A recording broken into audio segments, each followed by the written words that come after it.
So let's start. सो हम लोगों ने नया चैप्टर स्टार्ट कर दिया, Newton's laws of motion. Already हम लोग एक लेक्चर कवर अप कर चुके हैं, लास्ट लेक्चर में हम लोगों ने you just taken the introduction of Newton's laws of motion. Then in that we have studied what is the natural state of an object. Is it rest or is it motion? We have seen what the Aristotle said, what is the Galileo said, and on the basis of Galileo how the Newtons has devised his three laws. So how the Galileo has paved a path for the Newtons to give a mathematical framework as a Newton's laws of motion. ठीक है. फिर हमने उसके बाद देखा what is force क्या होती है. ठीक है. फिर उसके अंदर हमने देखा क्लासिफिकेशन ऑफ फोर्सेस. एक होती है on the basis of their nature that we have seen, weak force, weak nuclear force, strong nuclear force, gravitational force and the electromagnetic force. और हमने देखा जितना second is on the basis of contact के some forces are with the contact only, coming with the contact, some are non-contact forces like gravitational force where the contact between the two bodies is not required. So gravitational force and the electromagnetic force we have seen. और जितने भी contact forces हैं these are nothing but the manifestation of our electromagnetic forces. ठीक है. तो electromagnetic forces के manifestation जो macro level पे हैं, हमने कौन कौन सी फोर्सेस देखी थी. We have seen the normal force, we have seen the tension, we have seen the friction. So these are nothing but the electromagnetic forces only. ठीक है. सो हमने ये क्लासिफिकेशन देखा था फोर्सेस का. उसके बाद we have gone deep into Newton's law. So हमने न्यूटन्स का फर्स्ट लॉ देखा. न्यूटन्स के फर्स्ट लॉ में we have come across with the term called inertia. और फिर हमने देखा कि how rest and motion both are the natural states of a motion. And object अपने आप को चेंज नहीं करता, अपनी डायरेक्शन को और अपनी स्पीड को चेंज नहीं कर सकता. सम एक्सटर्नल पुश चाहिए. So that's like a qualitative way. So this is a qualitative way of saying के because of inertia the motion can not, the object can not move by itself. और if it's at a rest, वो अपने आप rest पे रहेगा. If it's moving, वो move करता रहेगा अपने आप. ऑब्जेक्ट अपना डायरेक्शन और अपनी जो स्टेट है वो चेंज नहीं कर पाएगा. Some external force is required. So that is like qualitatively Newton's के फर्स्ट लॉ ने एक्सप्लेन किया. देन उसका क्वांटिटेटिव वर्जन न्यूटन के सेकंड लॉ ने दिया कि अगर मैं पुश लगाऊँ तो how fast the body is going to move. तो that is what it's been given by Newton second law that we have seen. कि अगर कोई अनबैलेंस्ड एक्सटर्नल फोर्स लगती है, हमारी नेट एक्सटर्नल फोर्स अनबैलेंस लगती है, तो उसके बाद उस बॉडी में जितना मोमेंटम चेंज होता है, so that is been given in the second law. उसके सेकेंड लॉ के बेसिस पे we have seen certain questions on that on the second law. So that's all till the last lecture we have covered. Last lecture में हमारा थोड़ा बहुत एक topic रह गया था इम्पल्स का, because we have covered principle of linear momentum also. So in that linear momentum के बाद हमारा जो एक मेजर टॉपिक था that is impulse that was left. तो we thought to cover in this chapter. तो इसलिए फिर इस चैप्टर में हम लोग स्टार्ट करेंगे इम्पल्स से, that is pending from the last lecture. Then will study the Newton's third law पढ़ेंगे यहाँ पे. ठीक है. दो लॉ ऑलरेडी पढ़ चुके हैं, न्यूटन थर्ड लॉ पढ़ेंगे. फिर we are going to study the applications of these laws. So उसके लिए सबसे पहले हम लोगों ने देखना पड़ेगा FBD, free body diagrams. And then will move on to the basically these are the forces which usually apply on the objects that we are going to study, like gravity, normal, tension and the friction. So these are the whenever we are studying the mechanics, so these are mostly the contact forces which is going to apply on the objects. So ये चार forces के बारे में थोड़ा और in depth knowledge लेंगे. ठीक है. So that is the scope of today's lecture. So let's start. Yeah. सो हम लोगों ने जैसे देखा कि अभी तक काइनेमेटिक्स में हम लोगों ने केवल इफेक्ट ऑफ मोशन पढ़ा था. अब हम कॉज ऑफ मोशन पढ़ रहे हैं. ठीक है. तो उसके अंदर हम लोगों ने सबसे पहली चीज़ देखी थी, the cause of the motion is push and pull. That is what we call a force, the push and pull. If a object is moving, if you give it a push or if you pull that object, then it will change the direction or it might change the velocity also. ठीक है.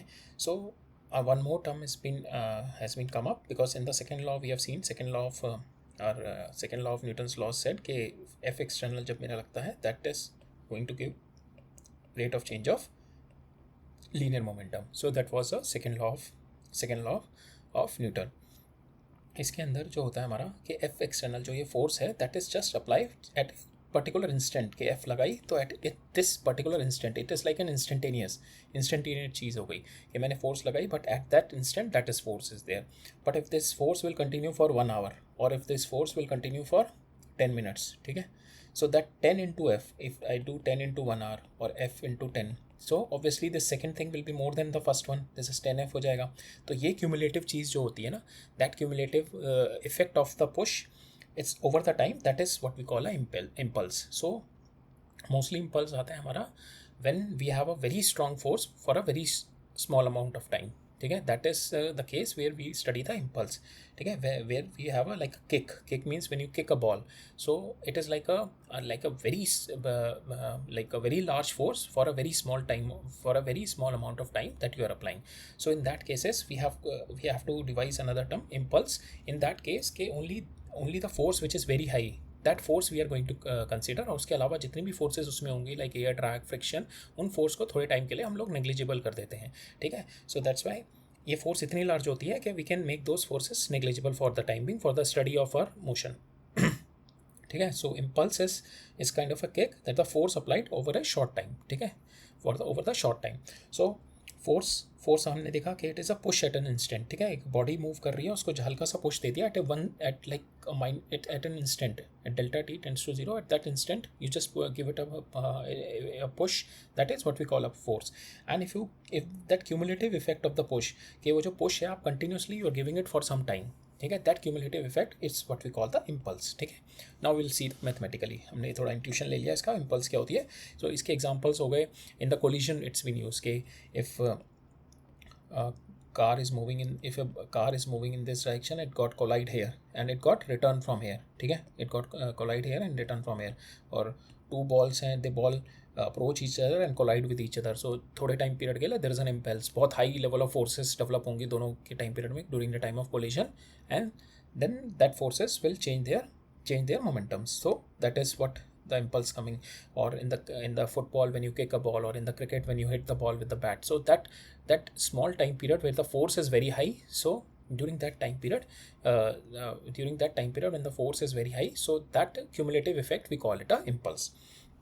So now let us see in a mathematical manner. So mathematical manner में देखते हैं, force हमने देखा था second law में, तो नेट इम्बेलेंस्ड फोर्स हमारी देती है हमारा देता है change in rate of change of linear momentum. ठीक है, if I take this d t here, so it is like F dot d t is equal to change in momentum. ठीक है, F net dot d t change in momentum. Time period कितना है, initial time period से maximum time period. अगर मेरा F net constant है over the time, ठीक है, suppose if I take F net is my constant, so it is just the this area under the curve. So I can write it down F into T2 minus T1. ठीक है, अगर मेरा F varying है, if I am having the varying force, then I have to do the small portion integration. I have to do the integration, I have to take the small portion, I have to cumulatively add it from T1 to T2. ठीक है, so it is nothing but the area under the curve from time T1 to T2. ठीक है, that the cumulative effect of push over the time.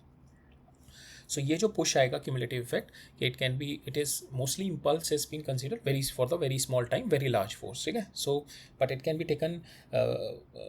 Taken like force into time, but mostly we use impulse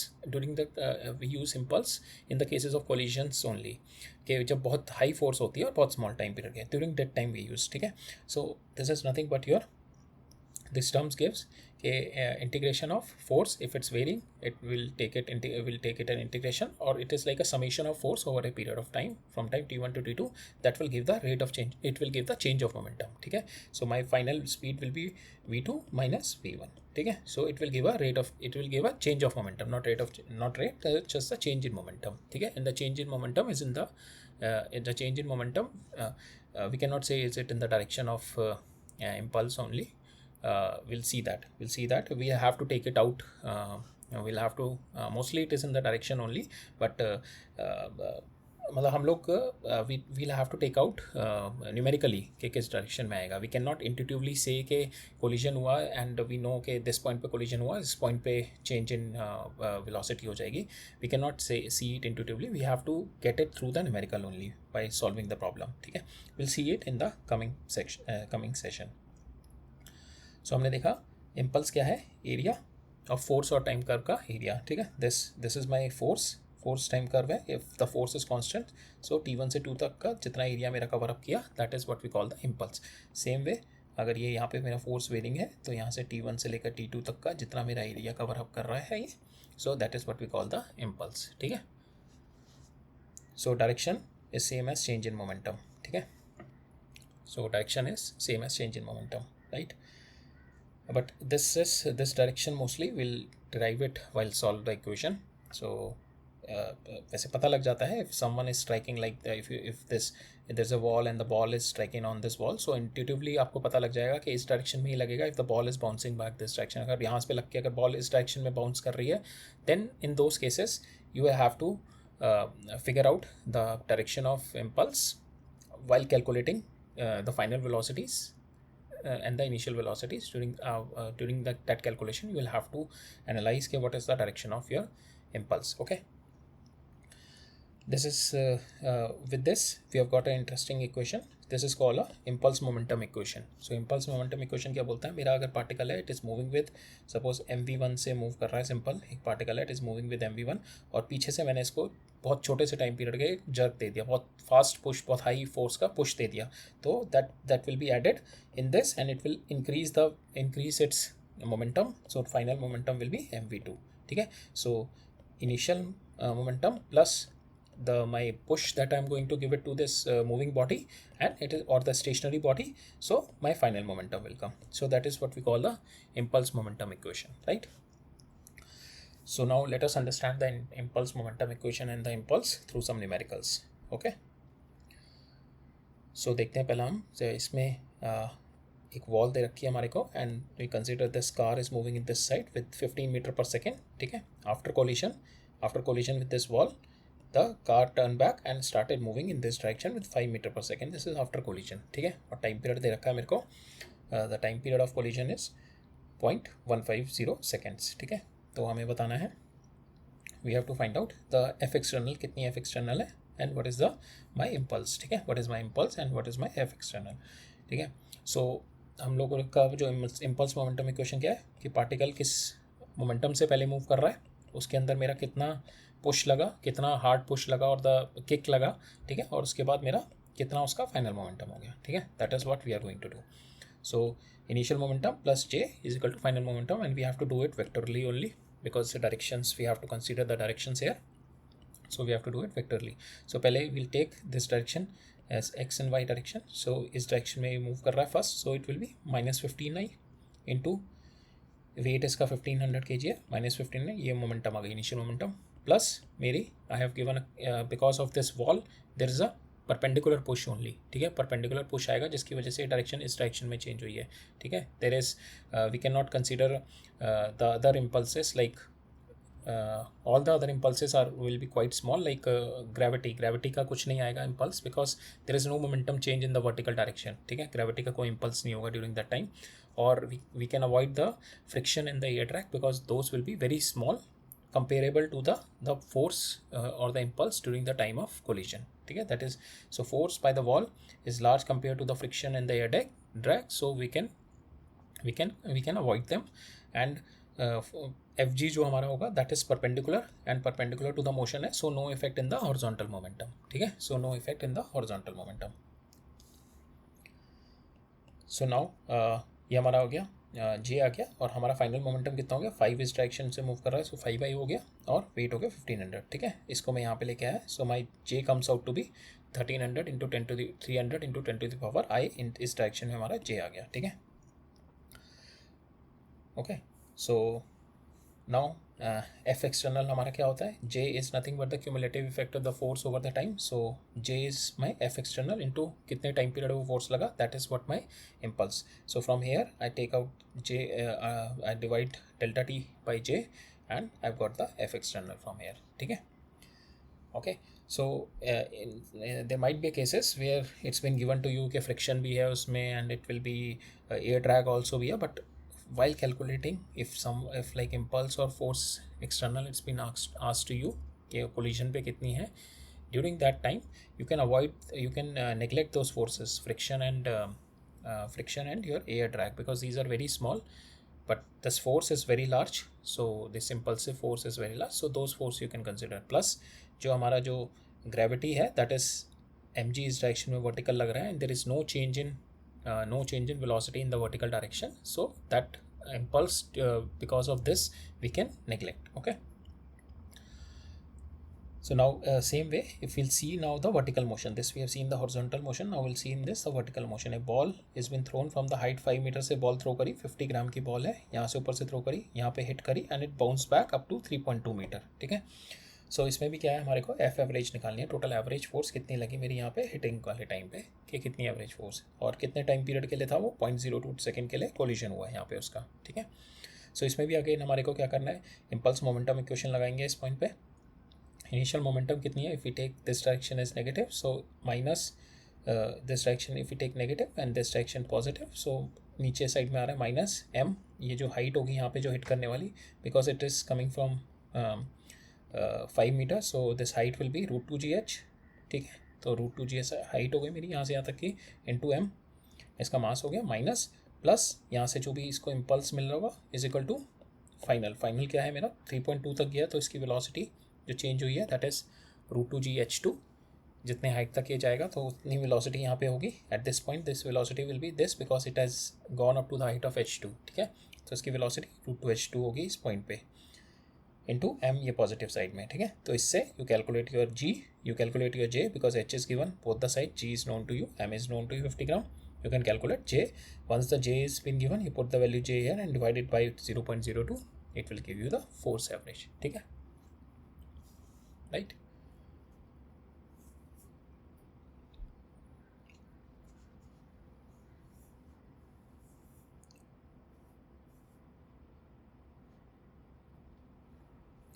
So now next question is कि a disk है 10 gram की, it is keep floating in the horizontal by throwing the 10 marble per second from its below. तो क्या है यहाँ पे एक disc दे रखी है और नीचे से you are shooting the marble continuously. ठीक है. वो कैसे आ रहे हैं, 10 मार्बल पर सेकेंड से. ठीक है. जो 10 मार्बल पर सेकेंड से जो मेरे मार्बल आ रहे हैं that is going to hit the disc, hit करेंगे and the marble is coming after hitting the disc. यहाँ पे marble is coming back. Marble if each mass of the marble, calculate the velocity which is the marble striking the base, the marble strike the disc normally and rebound. So जिस अगर ये v velocity से जा रहे हैं, ये normally इसको hit कर रहे हैं and it is coming back with the same v velocity. So that's been given to us. So that means कि it is going up. So some impulse has been provided by the disc to the marble.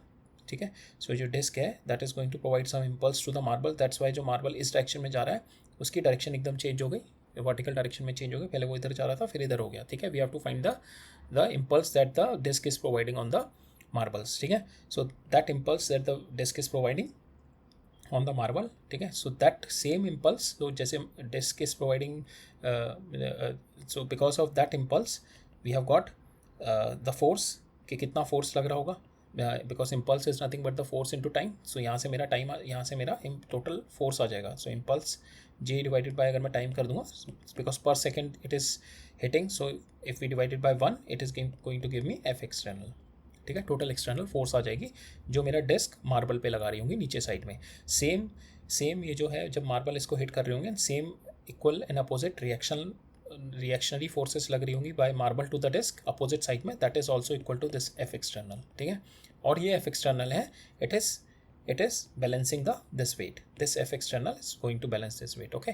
So क्या हो रहा है, हमारे marble पहले नीचे से आके हिट कर रहे हैं बिकॉज द कोलिजन ये यहाँ से नॉर्मली हिट करके and it is coming back. ठीक है. और 10 मार्बल पर सेकेंड से हिट कर रहे हैं और ये कमिंग बैक नॉर्मली हो रहे हैं. सो जिसकी वजह से disc is giving them the impulse.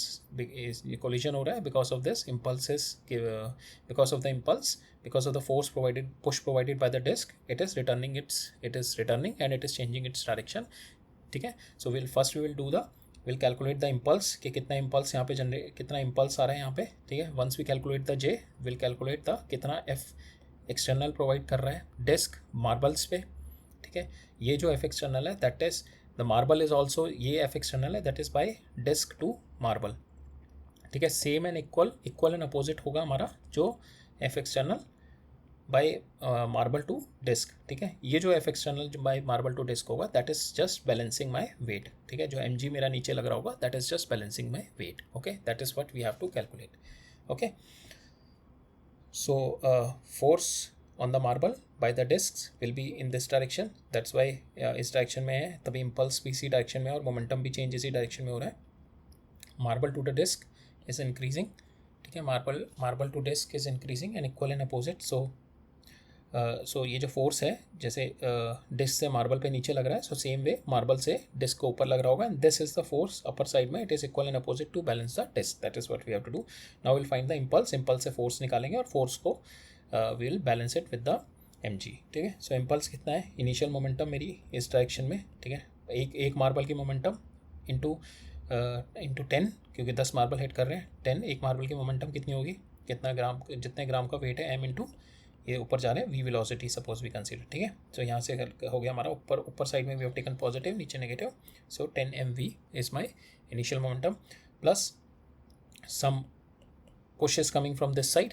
ठीक है, some push is coming, so we don't know that push, will finalise from our numerical what is that push, in which direction it is going to come. So will have the j here. ठीक है, j it is providing the impulse downward is equal to final जो इसकी momentum हो गई that is in this direction minus in normally hit करके वापस आ रहे हैं ना, तो ये इस डायरेक्शन में हो गए, इस डायरेक्शन में भी 10 और इस डायरेक्शन में इनकी भी हो गई -10 mv. ठीक है, so now I will take it here. So J आ गया मेरा -20 mv. ठीक है, जे आ गया मेरा इस डायरेक्शन में -20 mv. और जे से मैं I just do the multiplication by time period. ठीक है, multiplication by time period, it sorry J है, I divide it by time period, it is my force. ठीक है, so it is going to give me the external force that the disk is giving on the marble. So that comes out to be, because it is 1 second per second हमारे marble hit कर रहे हैं, so it is -20 mv आ गया यहाँ से. Same ये force जो है मार्बल लगा रहे होंगे डिस्क पे. ठीक है, मार्बल ये डिस्क पे फोर्स लगा रहे हैं, मार्बल ये सेम फोर्स डिस्क पे लगा रहे हैं to balance out its mg so that it will keep on floating horizontally. ठीक है, तो बैलेंस यही फोर्स mg कर रही है, so will just keep this force into mass कितना है डिस्क का 10 gram into G, and we know the value of m is 5 gram, so 5 की वैल्यू पता है हमारे को, just we calculate the value and we got the value of this v as 1 meter per second. Okay, right, so now we'll move on to the next question. so इसमें क्या कह रहा है कि एक बॉल है, ये दो तरीके से आ रही है, पहले it is coming like this and it is hitting the wall and it normally and it's going back like this. ठीक है, दूसरे में आ रही है बॉल ऐसे आ रही है and it is hitting the wall and going back. ठीक है, so now we have to find out the change in momentum. ठीक है, दोनों केसेस में we have to find out the change in momentum and sorry not the change in momentum, we have to find out the impulses in both the case, in both the cases impulse निकालनी है हमने और उनका ratio देखना है. ठीक है, in both the cases यहाँ पे बॉल जा रही है, finally it is coming up here and there जो initial and final momentum change जो हुआ है, इसमें momentum change is along this horizontal direction only, so there is no vertical change. और इसमें भी अगर हम देखेंगे तो if it's coming M V nought, ठीक है, we break down V into M V nought cos theta and this direction M V sine theta, तो अगर वापस भी जा रहा होगा ये सेम वेलोसिटी से, तो it is M V cos theta इस डायरेक्शन में और नीचे साइड में हो जाएगा इसका M V sine theta. So हमने देखा यहाँ पे भी एम वी साइन थीटा ऊपर है, नीचे भी एम वी साइन थीटा है, सो सेम एम वी है वर्टिकल में, सेम यहाँ पे देखो 0 वर्टिकल में है, 0 ही फाइनल में है, so no change in vertical और here also no change in the vertical momentum. ठीक है, so that means all the impulse has been provided in the horizontal direction. ठीक है, no change in the vertical direction, so all the impulse will have been provided in this horizontal direction. ठीक है, now case 1 देखते हैं, पहले क्या है, this direction is positive और ये हमारी एक्सिस है positive this direction, so M V I इस डायरेक्शन में. ठीक है, प्लस J1 मैंने इम्पल्स ले लिया एंड द फाइनल मेरा हो गया, फाइनल वेलोसिटी मूव हो गई -m वी आई. ठीक है, सो इससे मेरा J1 आ गया, इसको मैं इधर ले गया -2 mv आई. सेम वे इस डायरेक्शन में मेरा -mv, सो ये पॉजिटिव डायरेक्शन है, सो mv cos थीटा आई प्लस इस डायरेक्शन में J2 मेरा इम्पल्स 2 लग रहा है और फिर फाइनल मेरा जो वापस जा रहा है वो इधर से जा रहा है mv cos थीटा 2. ठीक है, बिकॉज वर्टिकल में सेम है, so there is no change in the momentum in vertical, so in vertical में impulse is 0, so j in vertical direction is 0. ठीक है, in both the cases. यहाँ पे जो मेरा J2 निकल के आया that is again -2 mv cos theta. Once we divide J1 by J2 we have got 1 by cos theta. ठीक है, so इसमें रेशियो पूछा था हमारे से कि दोनों केसेस में कितना इम्पल्स का रेशियो है, राइट. नेक्स्ट क्वेश्चन देखते हैं, इसमें भी हमसे पूछा है कि इम्पल्स निकाल लिया और हमारे को एक एक्स-टी डायग्राम दे रखा है. ठीक है, how your position is changing with time. So इसको एनालाइज करते हैं ग्राफ को. ठीक है, यहाँ पे जो मेरा एक्स-टी ग्राफ होता है that is what it gives us the velocity, इसका स्लोप जो होता है that gives us the velocity. So यहाँ पे देखा इसका स्लोप है इंक्रीज हो रहा है, उस पॉइंट पे जाके एकदम से स्लोप जो है डिक्रीज हो रहा है, ठीक है, उसकी डायरेक्शन चेंज, इसका स्लोप एकदम से डायरेक्शन चेंज हो रही है and it started, sorry its direction change हो रही है स्लोप की। जैसे यहाँ पे स्लोप इज कांस्टेंट, यहाँ पे कांस्टेंट है स्लोप, और स्लोप कितना है इसका, this is 2 minus 0, so this point is 2 minus 0 divided by 2, सो यहाँ पे स्लोप आ गया मेरा 1, ठीक है, इसका स्लोप आ गया 1 और इसका भी slope 1, so that means slope same है यहाँ पे it is hitting somewhere and all of a sudden इस वेलोसिटी गेट अपोजिट साइड, ठीक है, सेम वे यहाँ पे आके फिर इट हिट समथिंग और फिर इसकी वेलोसिटी फिर पॉजिटिव हो रही है, फिर इस पॉइंट पे जाके इट हिट समथिंग, इसकी वेलोसिटी फिर नेगेटिव हो रही है। So it is like a particle is moving with between two wall, यहाँ पे इसकी velocity positive है, it goes up to here, hit here and its velocity got changed, ठीक है, इलास्टिक कोलिजन हो रहा है between the two walls, ठीक है, फिर यहाँ पे पहुंचा, फिर यहाँ पे हिट किया, फिर इसकी velocity चेंज हो गई, so it is like a elastic collision happening between two walls। so now we just have to find out the impulse देखते हैं, इनिशियल कितनी है इसकी, initial suppose it is positive, it is m into u इस direction में, और u कितना है मेरा, u we have taken 0 to 2 second में, we have taken the slope of its 1 second, and 2 to 4 में that is the change in momentum, यहाँ पे जो चेंज इन मोमेंटम हुआ, वेलोसिटी एकदम चेंज हो गई, यहाँ से इस डायरेक्शन में थी वेलोसिटी, ठीक है, और यहाँ से एकदम इस डायरेक्शन में हो गई, सो चेंज इन मोमेंटम कितना हुआ यहाँ से, so this is my final velocity got 0 in 2 second from 2 to 3, so velocity comes out to be -1, तो इनिशियल मोमेंटम कितनी हो गई मेरी, m इंटू यू मेरा ये है 1, प्लस यहाँ पे इसको हिट किया वॉल को, जैसे हमने देखा यहाँ पे ये ball is moving here, it got hit from here and it started moving in this direction, so the impulse provided J, और फाइनली जो बॉल की velocity is in now in this direction, so final momentum is my mv, so now we put the value of v and u here, so u is my 1, v is my -1, so u जब मैं यहाँ पे ले गया it will become -1, so it has become -2 and m is given to me 0.04 kg, just put the value and we have got the value of m, ठीक है, and it's been asked to the magnitude of impulse, so it is this, okay। सो इसके अंदर हमारा था कि basically इसमें जो graph दे रखा है इट इज़ एक्सटी ग्राफ से what's the XT graph, give it to me, XT graph gives me the slope of XT graph, dx by dt gives me velocity, ठीक है, सो यहाँ पे हमने देखा वेलोसिटी स्लोप पॉजिटिव है और इस पॉइंट पे जाके एकदम स्लोप इज़ गेटिंग नेगेटिव, ठीक है, सो दैट मीन्स यहाँ पे the direction of velocity is getting change, so direction change हो रही है, that means some impulse has been provided at this point, ठीक है, सेम वे यहाँ पे हिट किया, सेम वे इम्पल्स प्रोवाइड हुआ and the direction got change, ठीक है, here so all this position are the change in directions or the impulse has been provided in this directions, okay, and the magnitude of impulse is this, okay।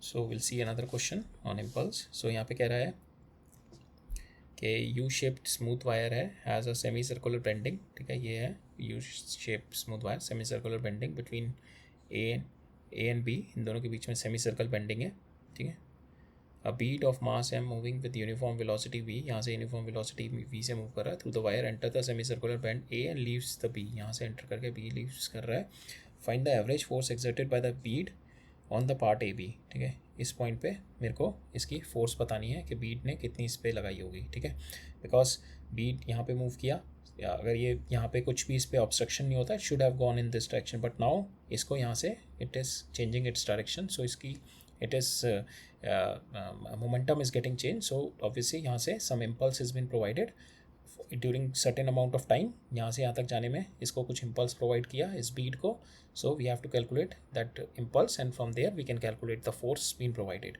ठीक है, मेरे को average force निकालनी है, ठीक है, so same way हम लोग impulse momentum equation लगाते हैं यहाँ से यहाँ तक जाने में, ठीक है, यहाँ से यहाँ तक में impulse momentum equation लगाते हैं, यहाँ पे मेरी velocity कितनी है mv1 in minus this direction, plus यहाँ पे इम्पल्स प्रोवाइड किया जे, और यहाँ पे कितना इसका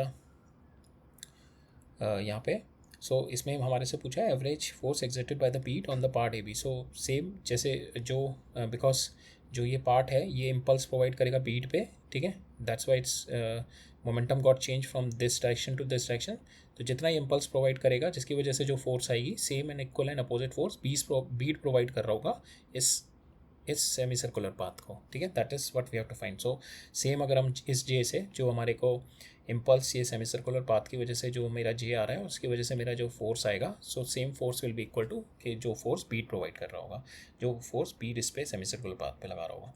ठीक है, तो हमें पहले हम इम्पल्स मोमेंटम इक्वेशन लगा रहे हैं. इनिशियल वेलोसिटी ये जेल यहाँ से इसको इम्पल्स मिला and its velocity got change.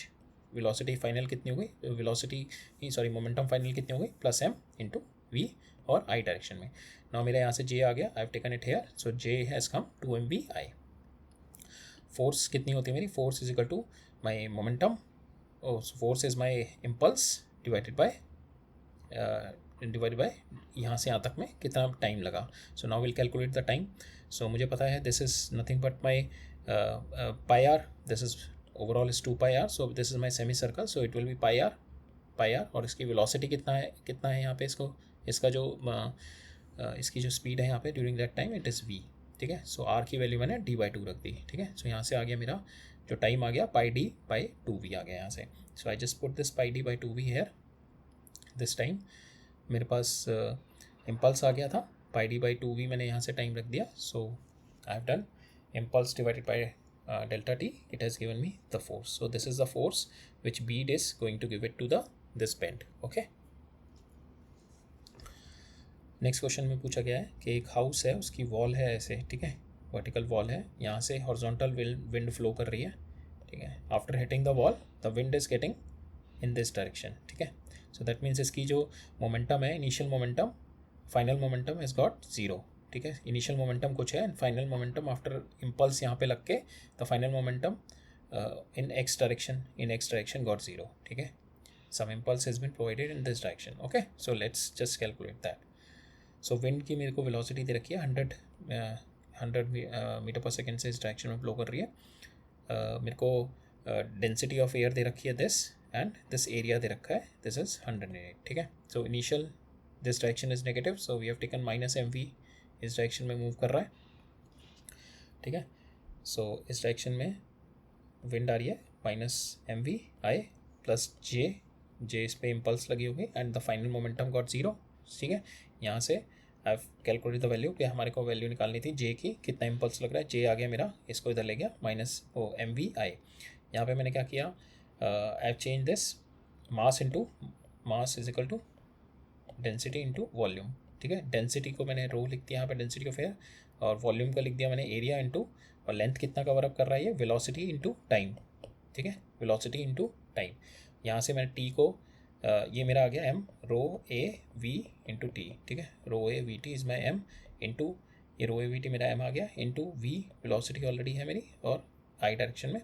Now I take out my, मेरे को फोर्स निकालनी है. अगर फोर्स क्या होती है मेरी, जे इम्पल्स डिवाइडेड बाय कितने टाइम पीरियड के लिए, delta T. Actually impulse is my force into delta T. ठीक है, इम्पल्स इज़ माई कित फोर्स कितने क्यूमुलेटिव टाइम पीरियड के लिए लग रही है, that is what my impulse. So I just take down delta T from here in the denominator J के. सो सेम वे ये जो टी है, I take it down here and it gives me the value of force, it is rho A V square. ठीक है, रो की value मुझे पता है, ए की वैल्यू पता है, विंड की वैल्यू पता है. सो आई कैन कैलकुलेट के कितनी फोर्स यहाँ पे विंड वॉल पे लगा रही है. ठीक है, कितनी फोर्स विंड वॉल पे लगा रही है, I have calculated it. Okay, right. So next we'll move on. So impulse हमारा टॉपिक कवर हो गया. So we have covered up the impulse one. impulse पे और भी क्वेश्चंस आएंगे, we'll see more questions on the impulse. आगे भी मिलेंगे, बट मेजरली impulse पे जो हमारे क्वेश्चंस आएंगे that will be in centre of mass. जब हम कोलिजन वाला चैप्टर पढ़ेंगे, सो सेंटर ऑफ मास जब हम देखेंगे तो उसमें हमारे पास we have to work a lot on the impulse thing. तो जहाँ पे भी कोलिजन होगा there we have to apply this impulse thing, impulse momentum equation to solve our problems. But अभी के लिए I think we have understood well कि what is impulse क्या होती है, and how this impulse and momentum is been related, and impulse is how the impulse and force has been related. Okay, so we'll move on to the next topic. It's our Newton's का third law of motion. ठीक है, now we are going to move on to this. ठीक है, so दो law हमने already देख लिए हैं न्यूटन के. फर्स्ट लॉ कहता है कि मोशन जो बॉडी है का उस वो अपने आप अपनी पोजीशन को चेंज नहीं कर सकती। अगर वो रेस्ट पे रखी है रेस्ट पे रहेगी, मूव कर रही है मूव करेगी। कोई एक एक्सटर्नल इम्बैलेंस्ड फोर्स चाहिए उसको पुश कराने के लिए, उसका स्टेट चेंज करने के लिए, ठीक है। That is what mean first law has been seen. So first law has been qualitatively defined कि बॉडी का रेस्ट और motion it's been qualitatively defined by the first law which is the inertia, कि inertia अगर rest है तो rest पे रहेगा, motion है तो मोशन पे रहेगा। That is been defined by the first law, ठीक है। सो सपोज ये बॉडी है, इस पर आपने इधर फोर्स लगाई, ठीक है। सो नाउ ये इस पर जो फोर्स लगाई है, सो इसका रेस्ट और मोशन की पोजीशन डिफाइन करेगा इसका इनर्शिया, कि ये जो मास है, mass is what we know the quantity of this mass is nothing but the inertia this mass, ठीक है। सो ये मास डिसाइड करेगा whether this body will be rest और मोशन, ठीक है। एंड क्वांटिटेटिवली उसको निकालना है तो वो हमारे को सेकेंड लॉ ने बताया था, F इजिकल टू ma, ठीक है। सो अगर मैं ये फोर्स लगा रहा हूँ तो whether it is going to move with some acceleration और जीरो एक्सेलरेशन और it will be at rest, that quantitatively we have got it from the second law, ठीक है। ओके, तो फर्स्ट लॉ ने हमारे को बताया था कि द रेस्ट फोर्स लगाने के बाद, so because of the inertia will be there in this, so body will not move in on its own, so some force will be required externally. So वो फोर्स मैंने externally लगाई। Now वो force externally लगाने के बाद ये body how it will move quantitatively, ये हमारे को बताया सेकेंड लॉ ने, ठीक है। F इजिकल टू ma, तो अगर मैंने फोर्स लगाई तो कितनी एक्सेलरेशन से ये मूव करेगा, तो ये हमारे को सेकेंड लॉ ने बताया रिगार्डिंग दिस, ठीक है। Now both the laws talk about this body only, के जो बॉडी पे इस बॉडी पे फोर्स लग रही है। So now Newton's third law talks about के जो बॉडी फोर्स लगा रही है उस बॉडी पे क्या होगा, ठीक है। न्यूटन्स थर्ड लॉ बताता है कि अभी तक हमने फर्स्ट और सेकंड लॉ उस बॉडी पे देखे हैं जिस पे फोर्स या जिस पे एक्सटर्नल पुश लग रहा है, ठीक है। इस पे लग रहा है फ्रॉम द एक्सटर्नल साइड, इस पे पुश लग रहा है। So we talk about both the things about this body, ये वो रेस्ट है, मोशन है, ठीक है, और उसका quantitatively how it is moving, उसका inertia how it is countering the inertia and how it is moving. So ये हमारे को Newton's first and second law बता देते हैं इस बॉडी के बारे में। न्यूटन थर्ड लॉ हमारे को दूसरी बॉडी के बारे में भी बताता है कि दूसरी बॉडी पे क्या हो रहा है, ठीक है। As we know force is always a two body interaction, ठीक है। फोर्स में जब भी होगा टू बॉडी इंट्रैक्शन, तो एक बॉडी अपने आप ऐसी रखी हुई है, अगर इसको कहीं से एक्सटर्नल पुश नहीं मिलेगा ये ऐसी रखी रहेगी, ठीक है। अगर फोर्स आएगा, फोर्स इज ऑलवेज कि यहाँ से कुछ पुश किया तो some body would have push it, so some person would have push it और through some other way you have push the body, so there is always a two body interaction, ठीक है। Force is always a two body interaction, ठीक है। तो इसने इस पर force लगाया तो ये वाला इंट्रैक्शन हम लोगों ने स्टडी किया। अब हमारे को ये है कि इस पर कितना इफेक्ट आ रहा होगा जो हमारा फर्स्ट बॉडी है, ठीक है, इस पर क्या इम्पैक्ट आ रहा है। That is what the Newton's third law said. Newton third law is been defined for this first body which is applying the force on the second body, ठीक है। So force is always a two body interaction, ठीक है। Second body के बारे में first और second law ने बता दिया। जो बॉडी फर्स्ट बॉडी है जो उस पर फोर्स लगा रही है, जो पुश लगा रही है, उसके बारे में will study in the third law. वो क्या कहता है हमारा थर्ड लॉ कहता है कि tell you what will happen to the, so again the what will happen to the body है। सो थर्ड लॉ ये कहता है मेरा कि जितने मैं यहाँ पे पुश लगाऊंगा, सपोज मैंने यहाँ पे इस पर फोर्स लगाई F, तो ये भी जो मेरी सेकेंड बॉडी है that will also apply the same force F on this body one. So that is what my third law says. Third law से कहता है कि मेरे को अगर मैंने इस पर ये जो मेरा ऑब्जेक्ट है B और ये मेरा सपोज A है, तो मैंने सपोज ये FAB फोर्स लगाई इस पर F और ये A ले लो, ये B ले लो, ठीक है। Okay, so force on A by B अगर मेरी इस डायरेक्शन में लगाई, सो सेम B पे इस बॉडी पे ये ब्लॉक फोर्स लगा रहा होगा, दैट इज़ FBA, ठीक है। सेम फोर्स लगा रहा होगा ये ब्लॉक इस बॉडी पे, ठीक है। And this force is they will act simultaneously. जैसे इसने फोर्स लगाई सेम इस डायरेक्शन में ये ब्लॉक इस बॉडी को भी फोर्स लगा रहा होगा, act simultaneously, act on a different body. That means FAB अगर मेरा इस बॉडी पे लग रहा है तो जो अपोजिट फोर्स लग रही होगी that on this body that will be on the other body, ठीक है। Acts on different body that is not on the same body and it is equal and opposite, ठीक है। सो ये तीनों term बहुत ज़रूरी हैं कि इट विल एक्ट साइमल्टेनियसली। जैसे ही मैंने यहाँ पे पुश लगाया इसको बॉडी को, because force is always a two body interaction, ठीक है। तो इस बॉडी को अगर कुछ मूव कराना है फोर्स से ना, तो second body needs to come in. जब सेकेंड बॉडी आएगी तो एकदम से इस पर पुश लगाएगा, तो ये भी जो ये बॉडी है मेरी ये भी पुश लगाएगी उस सेकेंड बॉडी को। सो दे विल एक्ट साइमल्टेनियसली, और जितना ये इसको पुश लगाएगा उतना ही सेम पुश इसको इधर मिलेगा सेकेंड बॉडी को, से इक्वल एंड अपोजिट होगा और दोनों डिफरेंट बॉडी पे लगेगा। अगर इस मेरे ब्लॉक पे FAB लग रहा है यहाँ से FAB, सो सेम मेरा जो पर्सन पुश लगा रहा है उस पर FBA लगेगा, ठीक है, इक्वल एंड अपोजिट लगेगा, ठीक है। So these are there. So FAB we can say we can say anything equal on our perspective. It is there कि how we are solving the problem. So we can say one is action, one is reaction, but in our case we can say कि यहाँ पे इस पे push लगा रहा है and we are studying this body, so we say it is an action. and जो ये body है इस पे जो push लगा रही है हमारी body 2 पे, this body पे, सो ये जो ब्लॉक है इस बॉडी पे ह्यूमन पे जो पुश लगा रहा है that we call a reaction. ठीक है. And they always because force is always a two body interaction, so there always in को पेयर. ठीक है. एक बॉडी अगर दूसरे पे लगा रही है दूसरी बॉडी भी same equal and opposite force लगाएगी उस पर. सो दे ऑलवेज एग्जिस्ट इन को पेयर. ठीक है. And they always exist together. All this forces will be existing together. ठीक है. तो अभी तक जो भी हम फोर्सेस पढ़ रहे थे हम लोग उस ऑब्जेक्ट के ऊपर ही पढ़ रहे थे फोर्सेस. सो इस ऑब्जेक्ट के ऊपर अगर फोर्स लग रही है तो ये ऑब्जेक्ट का मोशन स्टडी कर रहे थे और इफेक्ट क्या आ रहा है उस फोर्स का इस ऑब्जेक्ट पे. ठीक है. बट ये जो सेम फोर्स एक्सटर्नली मेरे पास आ रही है तो ये ऑब्जेक्ट भी will be applying the same force on the second body. ठीक है. जो इंट्रैक्ट हो रहा है सेम फोर्स का लगाएगा. ठीक है. So act simultaneously act on a different body and equal and opposite होनी चाहिए वो. ठीक है. That is what the Newton third law. Newton third law दूसरी बॉडी के बारे में बताता है. न्यूटन के पहले दोनों लॉ जो इस बॉडी पे एक्सटर्नल फोर्स लग रही है उसके बारे में बताता है. ठीक है. एंड दिस इज को pair exist together. Okay. Now will see the example of Newton's third law in everyday thing. So Newton third law is applicable in your walking. When you walk, so you push the ground in this way, so this is your action. So you push the ground and the ground pushes you from here. It is a reaction from the ground and that is helping you in that reaction which is coming in this direction. It is having two component. One is balancing your weight, this vertical component. One is this component which is helping you move forward. So this component is helping you move forward. ठीक है. Now जितना heavy action होगा suppose यहाँ पे आपने push लगाया 100 Newton का. ठीक है. जितना हैवी एक्शन होगा उतना ही हैवी आपको रिएक्शन मिलेगा फ्रॉम द ग्राउंड.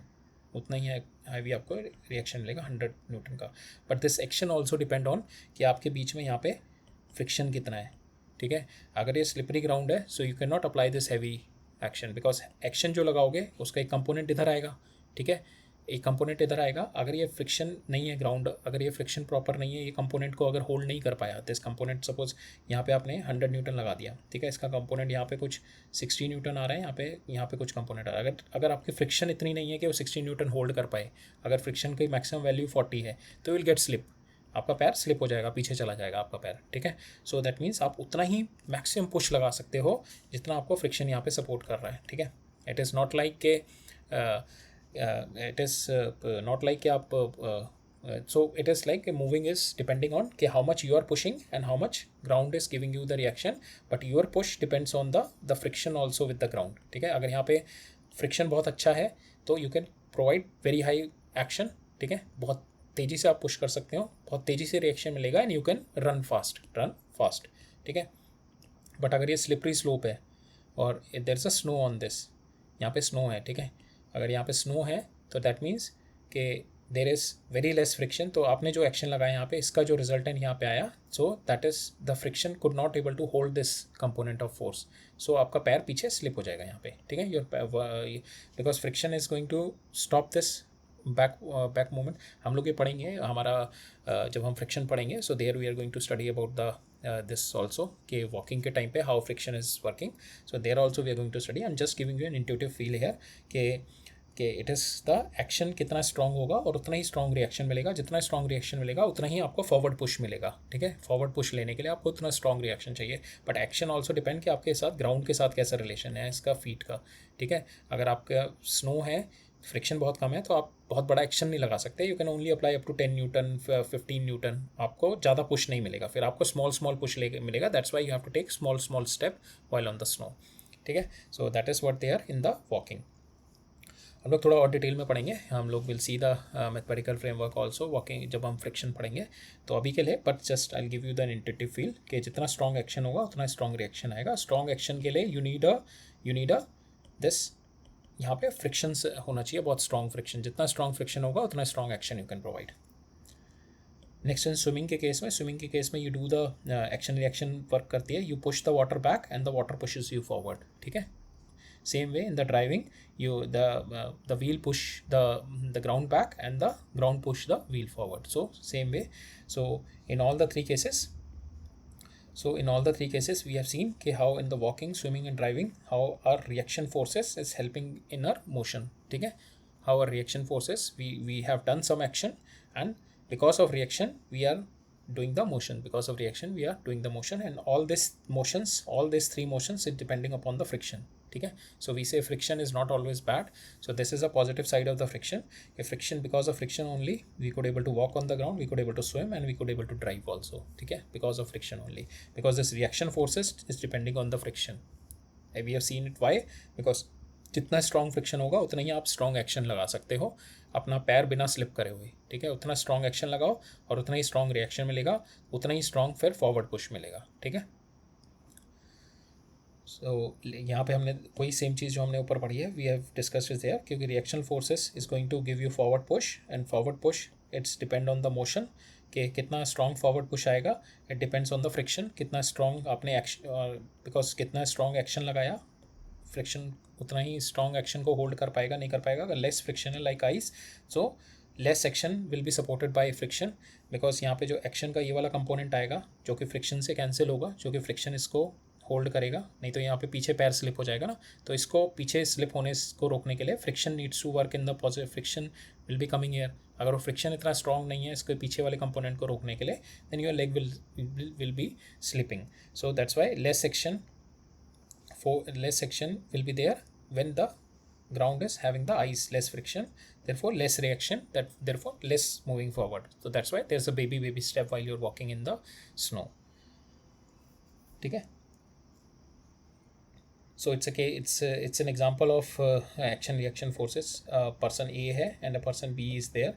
So दोनों इसने B ने A को पुश किया, so same जो जैसे B ने A को पुश किया, so equal and opposite the A will be pushing B. So B move कर रहा है विद 3 मीटर पर सेकेंड से. ठीक है, दोनों का वेट दे रखा है मेरे को.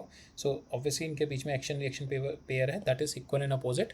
सो इसका मेरे को पता है, इसका मेरे को मास पता है, एंड इसका मेरे को एक्सेलरेशन पता है. I can take out F is equal to ma से मेरा इसका फोर्स आ गया इस पे जो एक्सटर्नल फोर्स लग रहा है, and that is equal and opposite to this जो ये इस पे लगा रहा होगा. ठीक है, एक्शन रिएक्शन पेयर इस पे जितना सेम फोर्स लगा रहा होगा, and that will divided by its mass. So इसकी एक्सेलरेशन आ जाएगी, ये कितना मूव कर रहा होगा. ठीक है, ए कितना मूव कर रहा होगा उस केस में. ठीक है, right. So let's move on to the next one. It is okay.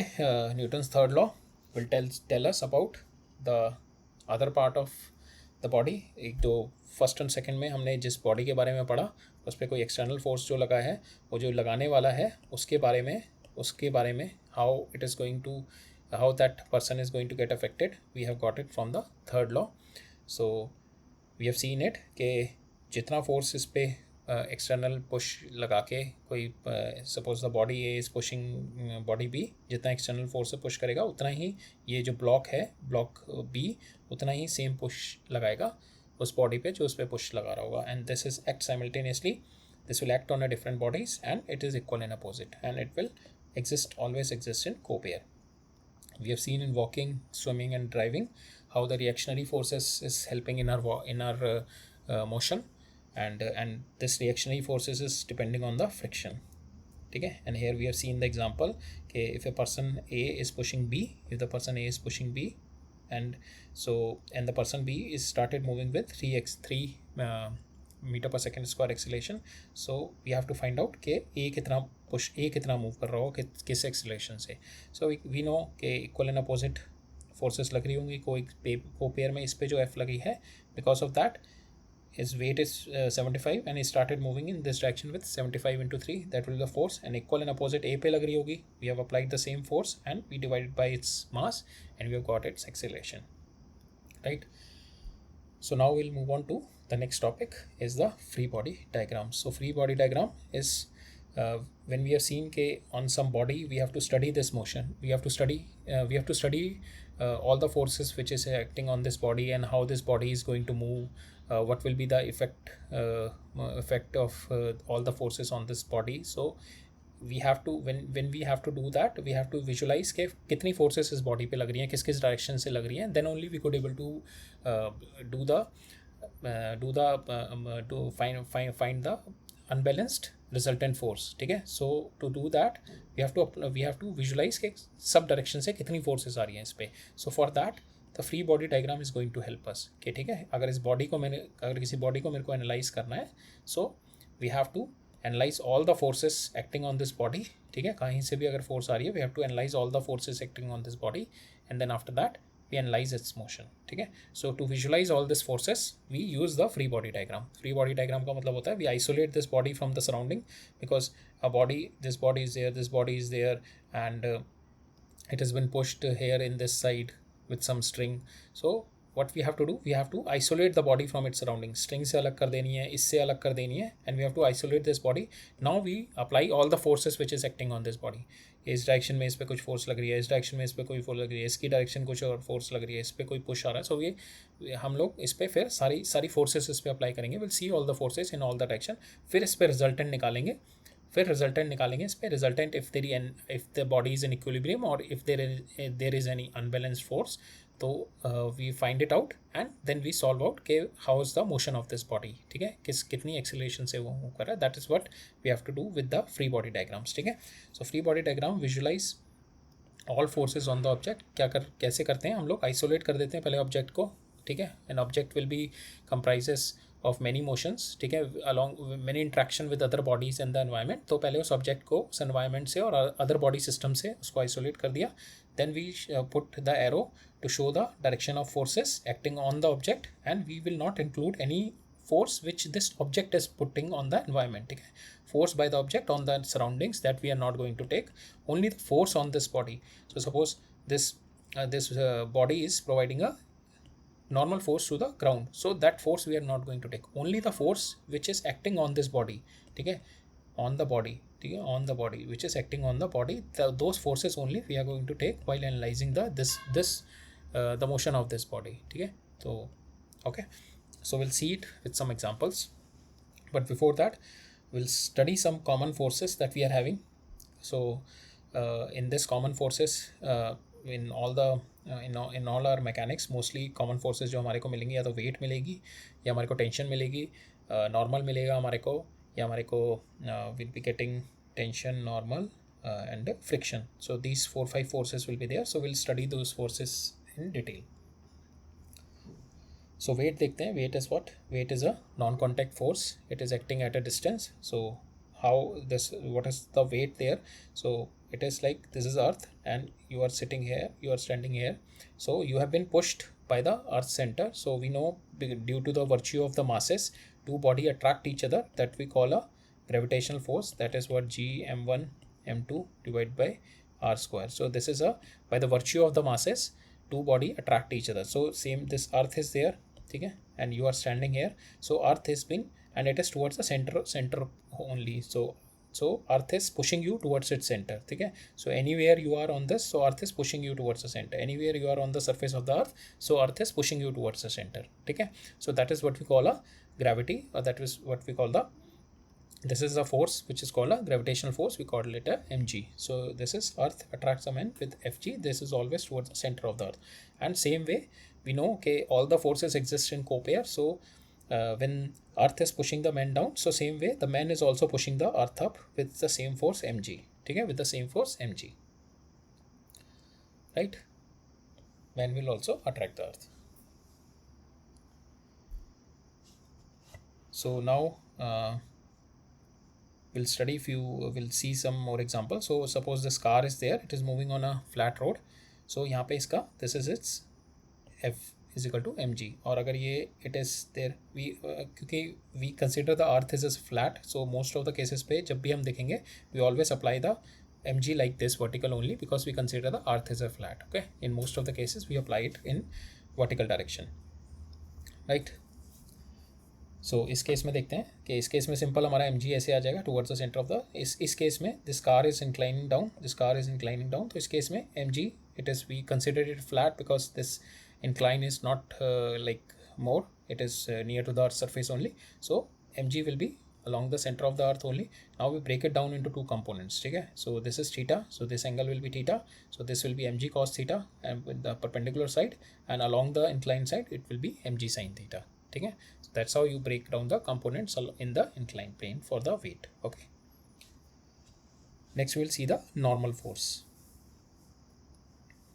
So normal force में क्या है हमारा, नॉर्मल फोर्स क्या होती है, हमने जो स्टार्टिंग में भी हमने जब हम लोग क्लासिफिकेशन ऑफ फोर्सेस देख रहे थे तब भी हमने देखा था. So this force is, suppose this block is lying on this floor. So क्या होता है ना, ये नॉर्मल फोर्स के block should not get into the, so merging of block with the floor, that is it's been avoided by the normal force. That means कि इन दोनों के बीच में जो ये जो कॉन्टैक्ट साइड है, यहाँ से फ्लोर इस पर कुछ पुश लगा रहा होगा, सेम वे ब्लॉक इस पर कुछ नीचे पुश के लगा रहा होगा, दोनों इक्वल एंड अपोजिट होंगे, जिसकी वजह से ना ब्लॉक इसके अंदर धस रहा है, ना block is not going down in the block is not going down in the surface. ठीक है, so that is what the normal force के it is resisting the block to go down under the surface. ठीक है, so it is a perpendicular surface force and it is always pushing. Suppose the block is lying on this, so it will push the block to the opposite side. Same way the block will push the surface down. ठीक है, so block will push the surface down, so it is always a pushing force. So it is kind of a contact force. जब भी एक block रखा हुआ है, ठीक है, it is kind of a contact force. And two contact forces we are having. One is perpendicular के जो surface से इसको मिल रही होगी, that is perpendicular. One is a parallel contact force, that is because of friction. Suppose the mass is on a rest, so there will not be any friction in this because friction exists when there is a relative motion. अगर ये rest पे है और ये started move कर रहा है, so there is a tendency or it is started moving, so surface will resist this motion, so it will apply a friction force on this block at the back. ठीक है, it will apply a friction force. So that is, we are going to study that later on, don't worry. But in the contact force there are two forces acting because of the surface. One is your frictional force and one is your normal force. Normal force is perpendicular, it is perpendicular, and the frictional force is parallel force. So this is the contact force is a vector addition of your normal force and your frictional force, right? So कुछ एक examples देख देते हैं normal forces के when we can directly assume कि in this direction normal force होगी, and when we have to take normal forces into component, and from there we have to solve the problems. ठीक है, so this is my surface और ऐसे rod रखी हुई है. So in this case we know the normal force will be in this direction, surface के perpendicular. We can easily do the normal force perpendicular to the surface. ठीक है, perpendicular to the surface contact. Same way यहाँ पे अगर ऐसे rod रखी हुई है, so here also perpendicular to the surface we can take, and here also perpendicular to this point of contact we can take. Okay, right? Now here if this sphere is lying there, so here also with the perpendicular to the surface of contact you can take here also. But here if the अगर आपका ये surface ही ऐसे curved है and this moving part is also curved, so in that case you have to take the normal force which is passing along the center of the body perpendicular to the body. So इसके अंदर क्या करते हैं, we take the normal जहाँ पे touch कर रहा है, and we take the body, अगर ये body, this body should be symmetrical. ठीक है, तो इसके perpendicular we take it, इसके surface इसके perpendicular we take it, and it will pass through the center. ठीक है, so in that case we can do.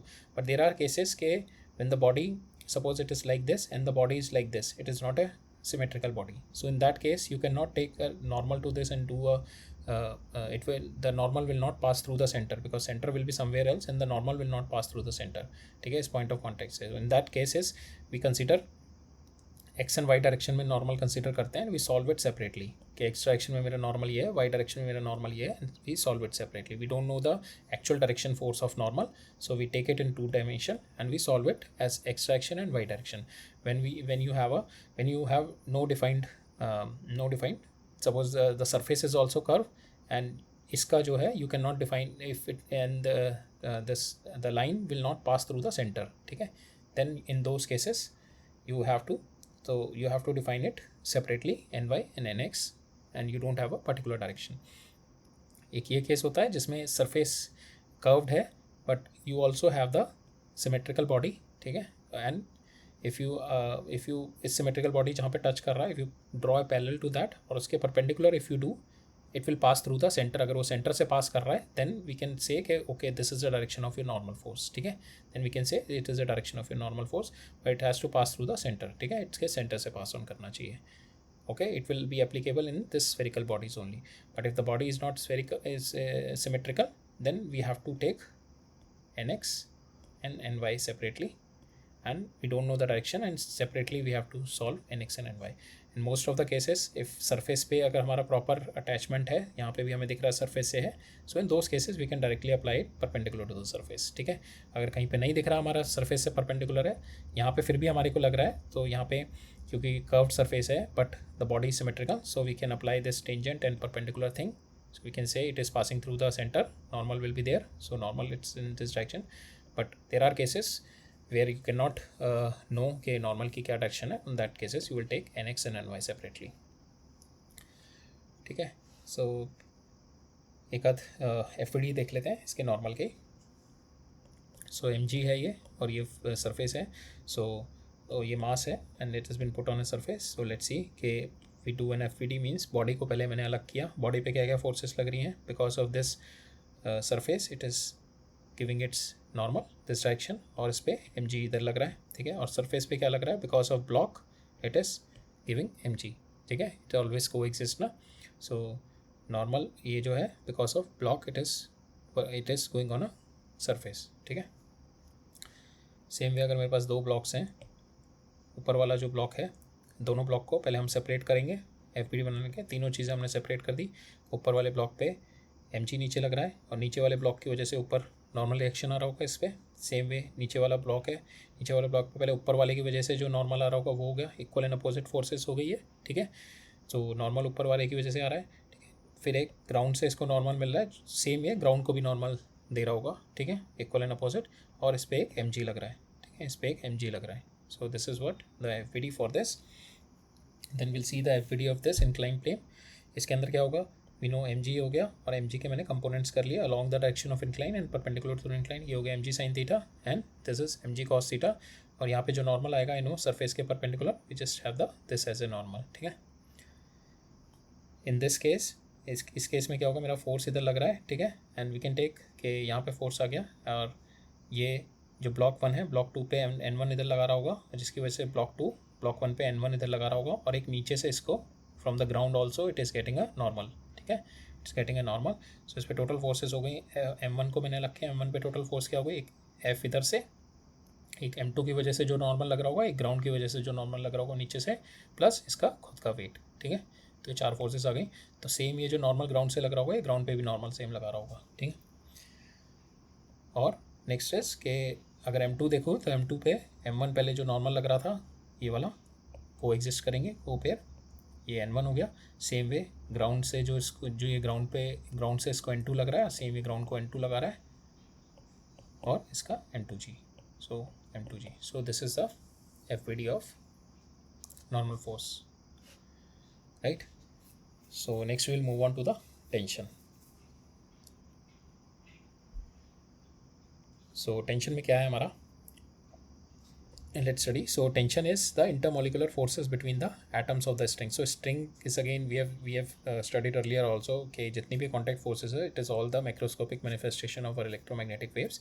So इसके अंदर जितना भी मेरा जैसे मेरी string है, suppose this is my string and it's been pushed here. So ये string क्या होगी ना, stretch होनी शुरू हो जाएगी. That string started stretch नहीं होगी, मतलब it started feeling the tension, क्योंकि यहाँ पे force लग रहा है, इस direction में भी अगर इस पे force लग रहा है, started feeling the tension के all the molecules will try to resist this change. ठीक है, जो external change आ रहा है, जो ये external change आ रहा है, external push आ रहा है, तो all the molecule inside it's try to resist that. So because of that there is a tension between them. ठीक है, there's a tension between them. So because of that this tension, the cumulative small tension in a whole strings will give you the macroscopic tension. ठीक है, so it is nothing but it is nothing but your intermolecular forces between the atoms of the string. Okay, and it is when only stretch, so it is always a pulling thing. So string it's always a pulling thing, it cannot be pushed. if ये push करेगी slack कर जाएगी, और वो slack कर जाएगी, तो इसके अंदर जो टेंशन है that will B zero. Tension हमेशा कब होगी,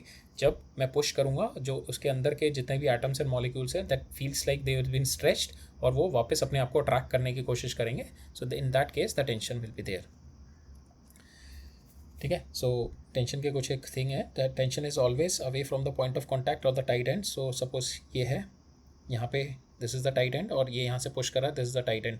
सो the tension will always be away from the tight ends. ठीक है, and स्ट्रिंग है, अगर वो स्ट्रिंग मासलेस और फ्रिक्शनलेस है, then the same tension throughout, ठीक है। सो ये टेंशन दोनों जगह सेम होगी when the string is massless and frictionless, जो कि मोस्ट ऑफ आर केसेस में we are going to study this only, massless and frictionless, ठीक है। The tension will be same throughout. But if suppose the string is having some mass, so if the string is having some mass, then the tension will not be equal.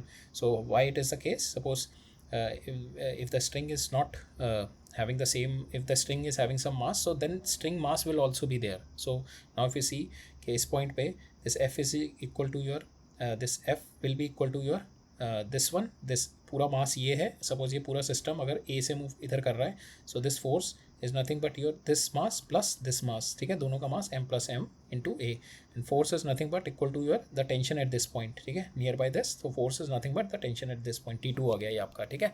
T2 कितना आ गया यहाँ पे, इस point पे जो tension होगी मेरी, that is this into m a plus this into m a, ठीक है। और जो T2 पे है यहाँ पे जो मेरी टेंशन होगी, it is just because of this mass only, it is equal to m into a, this sorry T1 जो कि यहाँ पे m into a. So you see the tension is different in both points, इस point पे tension different है, इस point पे tension different है। इस पॉइंट पे जो टेंशन होगी, it is because of this mass it is carrying plus this मास, दोनों मास की वजह से है, ठीक है। और जो इस पॉइंट की टेंशन है is because of pushing this mass only, ठीक है। सो यहाँ पे आप देखोगे अगर ये m मेरा जीरो हो जाए, then only I will be having T1 is equal to T2 m a, ठीक है, इफ दिस मास, और otherwise the tension at this point will be more than the tension at this point, ठीक है।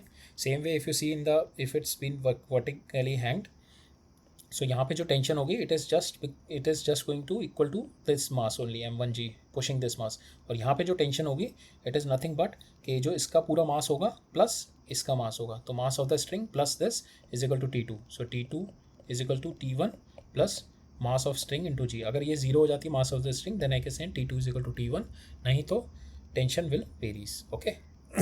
और अगर tension में अगर मेरा स्ट्रिंग में मेरा फ्रिक्शन आ जाए, सपोज एक स्ट्रिंग है that is like this only, so अगर यहाँ पे मेरी टेंशन है, तो यहाँ से this tension it is just been passing over, ठीक है, लाइक दिस, अगर ये मेरी टेंशन है, तो टेंशन अगर मेरी यहाँ पे T1 है और यहाँ पे T2 है, सो टेंशन T1 है, सेम टेंशन है यहाँ पे T1, ठीक है। टेंशन इज जस्ट के it is been passing over from here to here, अगर इनके बीच में फ्रिक्शन होगा इन दोनों के, सो यहाँ से जो यहाँ पे टेंशन जाएगी बिकॉज ऑफ फ्रिक्शन, तो ये जो टेंशन होगी थोड़ी कम हो जाएगी यहाँ से, सो T1 माइनस सम ए हो जाएगी, ठीक है। सो यहाँ पे T1 minus 2a हो जाएगी, so tension because of friction, this tension will keep on decreasing if you go in this direction, so that's why the tension will not be same, because friction will lose the because of friction the tension will started getting decreasing, because of friction some loss happens, so because of that this tension will not be same.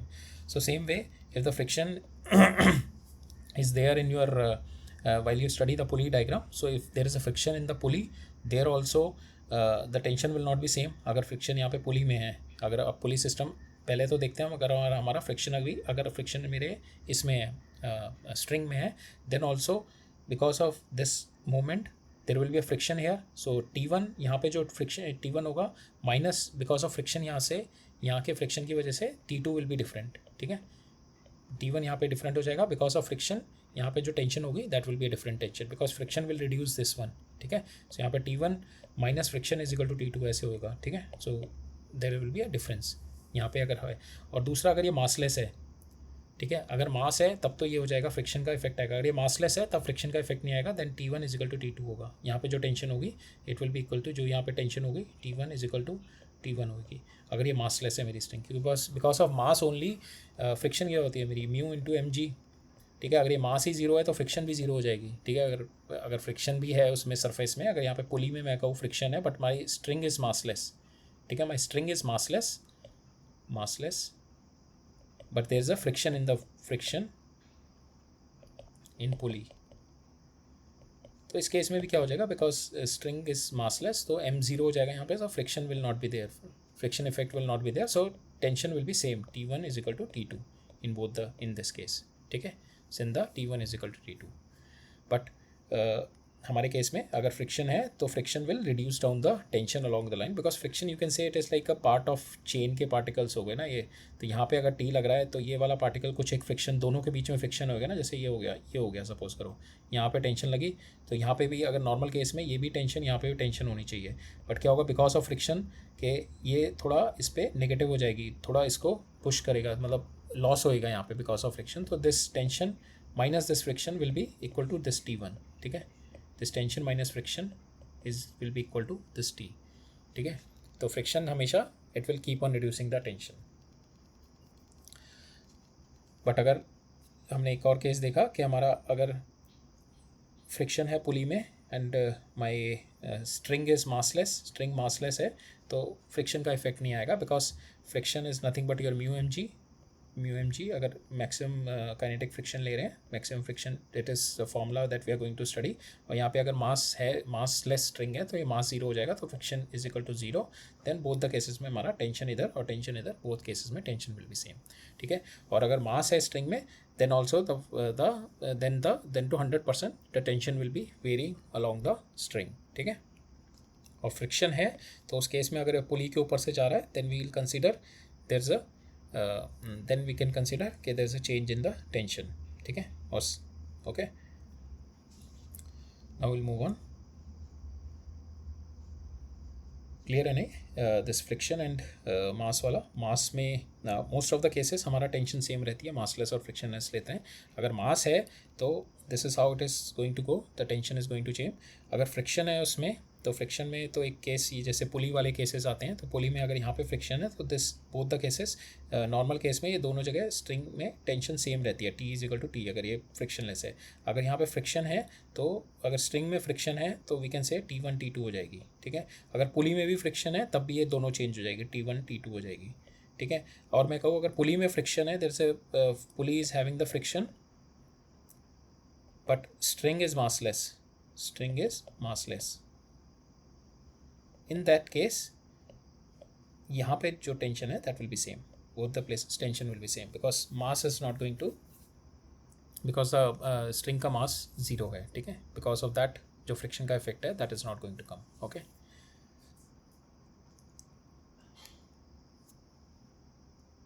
Right, so let's move on. अब next देखते हैं कि अगर string should be inextensible, string should not stretch. अगर string stretch नहीं कर रही तो ये स्ट्रिंग का इस पोजीशन पे जो मेरी एक्सेलेरेशन है, सेम इस पोजीशन पे एक्सेलेरेशन होगी, सेम इस पोजीशन पे एक्सेलेरेशन होगी, सेम इस पोजीशन पे एक्सेलेरेशन होगी, in every point it should be same. अगर ये स्ट्रेच नहीं कर रही तो इनके रिलेटिव डिस्टेंस सबके सेम रहेंगे, because everyone is moving with same a, ठीक है। हर कोई सेम ए से मूव कर रहा होगा। अगर ये एक्सटेंसिबल होगी so that means it is moving with some A1, it is moving with A2, so इन दोनों के बीच में रिलेटिव डिस्टेंस बढ़ेगा या कम होगा, that is depending on A1 and A2, ठीक है।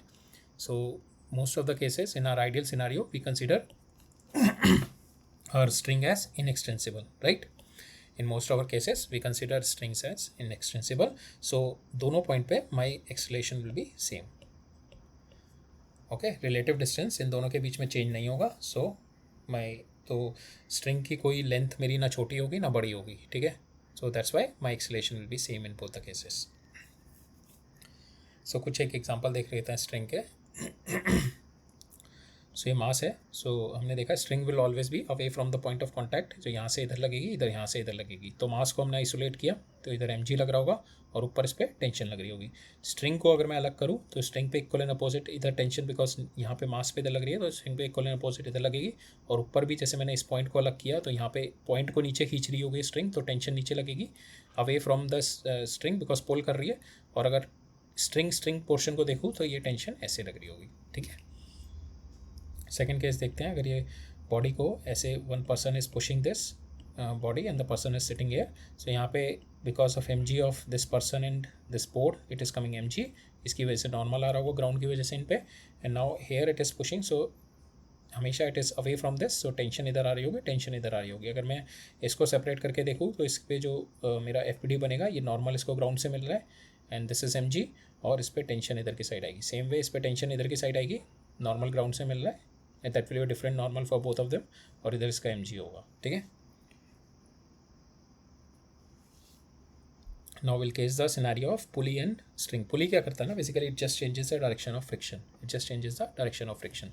So suppose यहाँ पे if you see the friction is in this direction and all of a sudden it got into this direction. ठीक है, friction is changing. Suppose one more example is, suppose if you're standing here and you just hold the this block. So यहाँ पे क्या है, friction is like in this direction, downward direction ना, इसको push कर रहा है इस point से. If you're holding a block like this from some tower. Second way, if you apply a pulley here, ठीक है, अगर यहाँ पे पुली अप्लाई कर दो and if you hold this, तो यहाँ पे अब जो टेंशन होगी आपकी अपोजिट डायरेक्शन में आएगी. ठीक है, so again I am drawing this. Suppose यहाँ पे आपने ये स्ट्रिंग पकड़ी है और यहाँ पे पुली के थ्रू आपने बाइंड कर दी. ठीक है, यहाँ पे अब जो आपके हाथ में टेंशन लगेगी, यहाँ पे टेंशन ऊपर की साइड में आ जाएगी. तो pulley it's just changing the direction. So देखो यहाँ पे ऐसे जा रही है string and it is just changing the direction. ठीक है, it should be like this only, but it is changing the direction. Okay, pulley helps in changing the direction of the tension. Okay, so now we'll consider a pulley and strings are both massless and frictionless. In that cases we'll consider, so this is a 2 pulley 3 string system. So string same string होगी तो it is having the same tension in one string. ठीक है, अगर अलग string है तो tension बदल जाएगी, अगर same string है so we'll be having the same tension. So ये वाली जो string है it is a same string. So in whole string we'll be having the tension T1. tension कैसे लगाएंगे, it is away from this block, यहाँ पे away from the pulley, यहाँ पे भी away from the pulley, away from the pulley, away from the pulley and away from this point. ठीक है, so this is a tension that we can apply it here. Now 2 tension और होंगी, एक तो ये वाली स्ट्रिंग में tension होगी, this is T. Same way यहाँ पे इस वाली स्ट्रिंग में होगी, away from this and away from this. ठीक है, यहाँ पे टेंशन होगी. राइट, सो अब हम आइसोलेट करते हैं. पहले इस पुली को आइसोलेट करेंगे, फिर इसको आइसोलेट करेंगे, फिर दोनों ब्लॉक्स को आइसोलेट करेंगे. इस पुली को आइसोलेट किया, इस पर क्या क्या फोर्स टेंशन लग रही है, तो टेंशन ऊपर साइड में लग रही है और एक टेंशन ये T3 नीचे साइड में लग रही है. ठीक है, ब्लॉक में क्या लग रही है, टेंशन ऊपर लग रही है T3, इक्वल एंड अपोजिट वाला आ जाएगा यहाँ पे. ठीक है, ये T3 एंड MBG. ठीक है, इसका मास आ गया, मास इंटू जी, ग्रेविटी आ गई इसकी. फिर इसमें देखेंगे, इसमें ऊपर T2 लग रही है एंड इधर T1 T2. ठीक है, और यहाँ पे इफ़ यू नो के अगर पुलीज आर मासलेस, ठीक है, pulleys are massless that means कि जो अगर कोई भी अगर पुली मूव भी कर रही है ऊपर नीचे किसी भी एक्सेलेरेशन से, then also we can write it down 2T1 is equal to T3, because even if it's moving with some acceleration A. ठीक है, तो it will be 2T1 minus T3 is equal to, suppose इसका ले लें M into A, but mass I know it is 0, so it is 2T1 is equal to T3 अगर ये massless है pulley तो. ठीक है, so in that case the upper ये जो it will be in the equilibrium position. ठीक है, even though it is moving with some acceleration, because of it is massless, कोई मास नहीं है, so then also we can say it is in equilibrium condition. So this is 2T1 is equal to T3, यहाँ पे T2 is equal to 2T1 if the pulleys are massless. अगर pulley में mass है then we can not apply that, then we have to apply the dynamic equation there 2T1 minus T3 is equals to M, जो भी मास of the पुली होगा ये A into acceleration अगर है इसमें, तो ये अप्लाई करेंगे. नहीं तो मास ये 0 है तो we can write it on 2T1 is equal to T3. ठीक है, मास में हमने ये लगा दिया. इस वाले मास में सेम वे T1 से ऊपर खींच रहा है और नीचे इसका mg वेट सपोर्ट कर रहा है. ठीक है, ये वाला एक और क्वेश्चन एक और देख लेते हैं इस पर पुली पे. सो पुली है, हमें पता है एक स्ट्रिंग्स, ये एक स्ट्रिंग हो गई, ये दूसरी स्ट्रिंग हो गई, तीसरी स्ट्रिंग हो गई. तो इस स्ट्रिंग पे टेंशन मेरी सेम रहेगी, इस स्ट्रिंग पे टेंशन अलग होगी और इस स्ट्रिंग पे टेंशन अलग होगी. So will apply that. So इस पे पूरी टेंशन मेरी suppose away away away away away away, यहाँ से भी अवे अवे. ठीक है, नाउ अब पहले हम इसको पुली को अलग करते हैं. पुली को अलग किया, पुली पे ऊपर के साइड में एक टेंशन आ रही है T1, ये वाली, 2 नीचे के साइड में आ रही है T2 T2, और सेम ये टेंशन T2 यहाँ पे आ रही है मेरी. ठीक है, this is on the block B T2, और सेम वे A पे आ रही है ये वाली दिस T1 इस पे, और दूसरा इसका वेट सपोर्ट कर रहा है MAG. ठीक है, अब B2 पे क्या है, एक टेंशन ये वाली आ रही होगी यहाँ पे.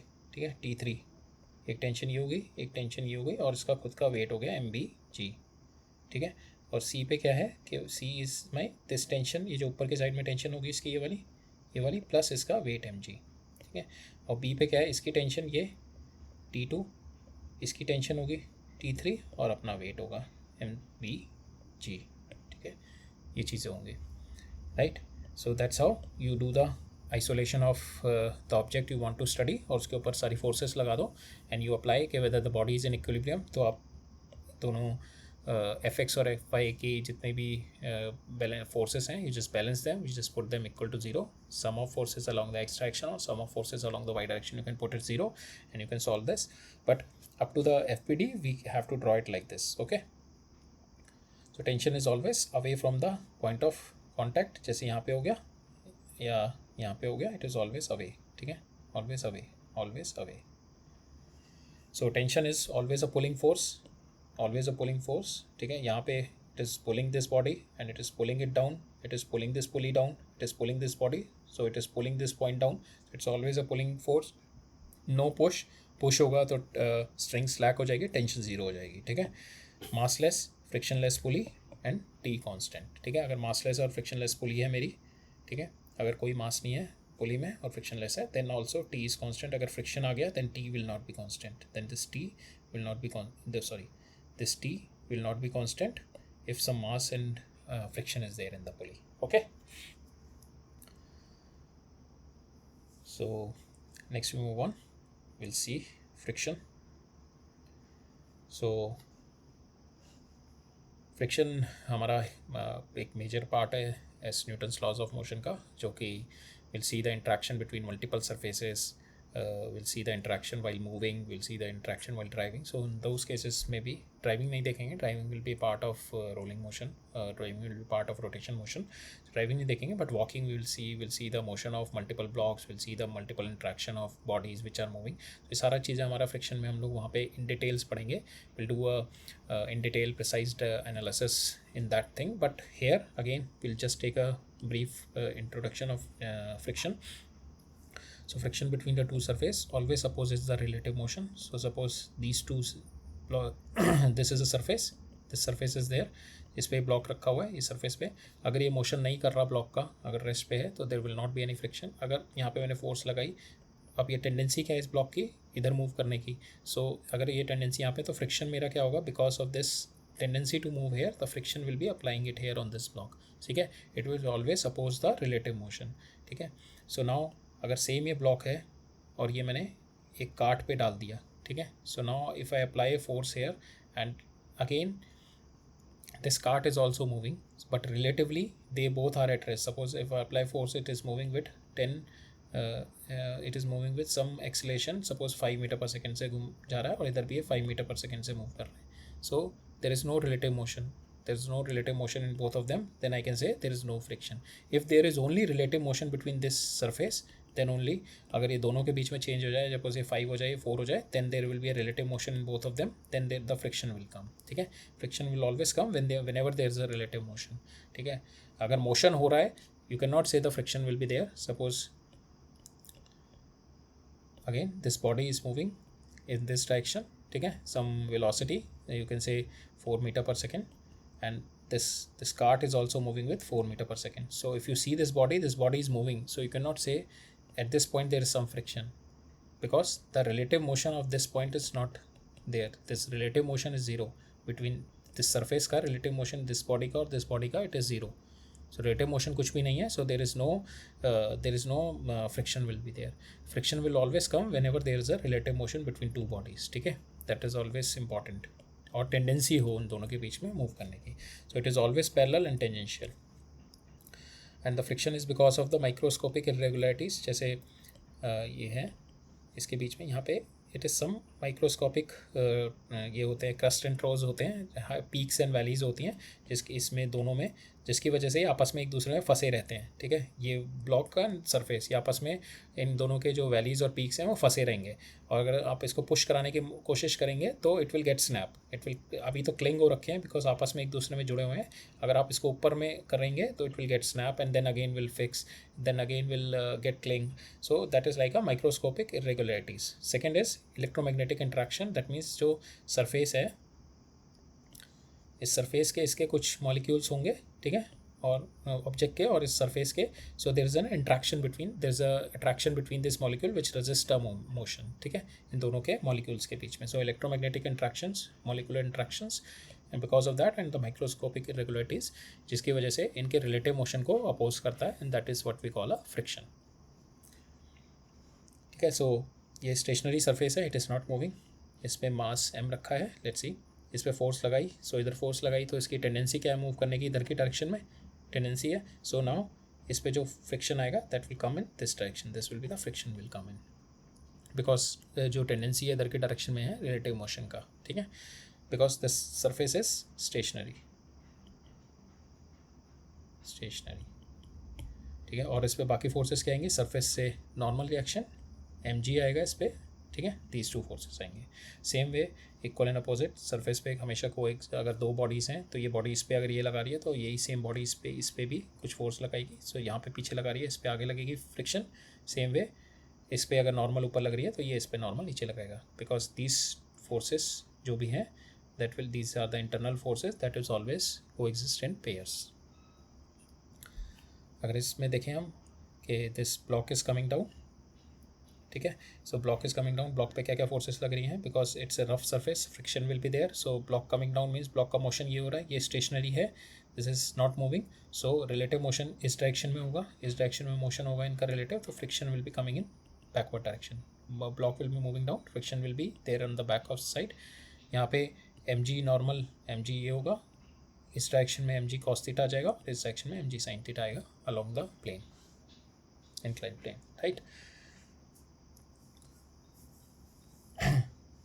Okay, so next we'll see our last topic for this session.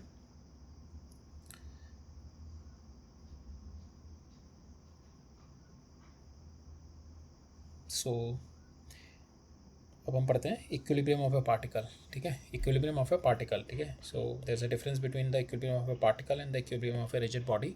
Particle we are assuming it as a point mass. तो पॉइंट मास के ऊपर अगर आपकी नेट एक्सटर्नल फोर्स जीरो है, बिकॉज इस पर फोर्स का point of application of force is not valid है, बिकॉज पॉइंट है तो एक ही पॉइंट पे ही फोर्स लग रही होगी. ठीक है, सो पॉइंट ऑफ एप्लीकेशन यहाँ पे वैलिड नहीं है. So for the point masses net external force अगर जीरो हो जाए तो we can say the particle is at equilibrium. But if the body is a rigid body, if it's an extended body and if you apply a force here, so the body is now having the tendency to move forward also with some acceleration, and rotation also there's a tendency. So we cannot say the body is in equilibrium just if a is equal to 0. Okay, just because this external force will get 0 we cannot say, but there is always a tendency to rotate also. If that rotation tendency is there in this, so we can say it is not a equilibrium. Same if you say in this example also, force मैंने 10 Newton की इधर से लगाई and 10 Newton की इधर से लगाई, you can say the net external force is 0, but there is a tendency to rotate. इधर को रोटेट, इधर को, there is a tendency to rotate. So we can not say it is in equilibrium. But if it's a point mass then we can say 10 इधर से आएगी, 10 इधर से, so we can say it is a net zero. 10 इधर से आ गई, 10 इधर से, नेट ज़ीरो हो गई. So we can say it is in net equilibrium force is 0. We can say these are the point masses. Rigid masses, rigid bodies के लिए we need to have two condition. One is net external force should be 0 and net torque should be 0. Then only we can say there's an equilibrium in the rigid bodies. Okay, so for this chapter we are going to consider whatever the masses which will given to them, we'll consider them as the point masses and we'll do the external forces as 0. ठीक है. Then there is one more thing which is called concurrent force. Concurrent force क्या होता है ना, जब when we are having one or two force passing through the same point. ठीक है, अगर वो सेम पॉइंट से पास कर रही है. फॉर इंस्टेंस हमने सारे ऑब्जेक्ट्स को अपने यहाँ पे पार्टिकल माना है जो कि पॉइंट मासेस है, तो ऑब्वियसली सारी फोर्सेस उसके उसी पॉइंट से पास कर रही होंगी. So we can say these are all the concurrent forces. Suppose अगर ये एक मास है, इस मास को मैंने कंसिडर कर दिया, तो we can take it like this is my mg, this is my n in this direction and this is my friction in this direction. So this is like from the point only all three forces are going, you can say, और इसी point पे मेरी force इधर लग रही है. ठीक है, this force. So we can say these are all the concurrent forces happening on this point only. So two or more forces pass through the same point, we call it a concurrent forces. और अगर मेरी three concurrent forces हैं and they are in equilibrium, so we can apply the Lami's theorem which is saying कि अगर एक point है, इस पर तीन concurrent forces लग रही हैं, they are in the particle is in equilibrium, particle is not moving.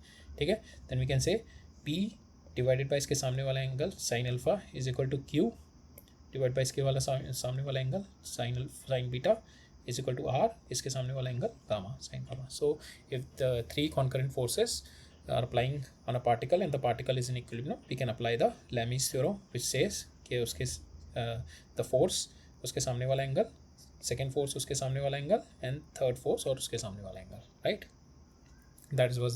That is what the Lami's theorem said for the concurrent forces which is passing through the same point. Remember, passing through the same point, three forces only. So if we are having more than three forces and all the forces are coplanar means lying on the same plane.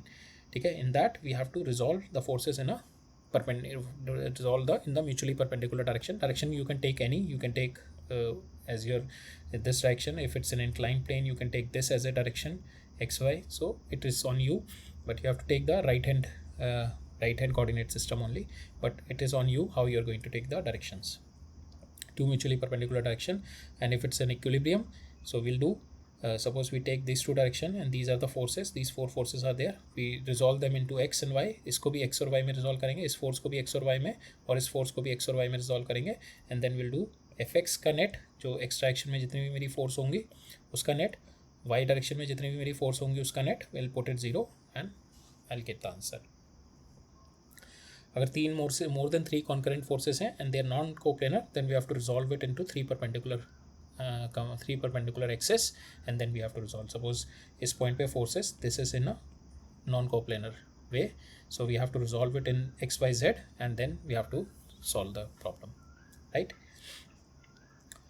So we'll see one or two examples on this, right? So कुछ एक examples और देख लेते हैं इस पे FPD और इस पे, and then we'll wrap up our second lecture. Okay, so जल्दी से देख लेते हैं.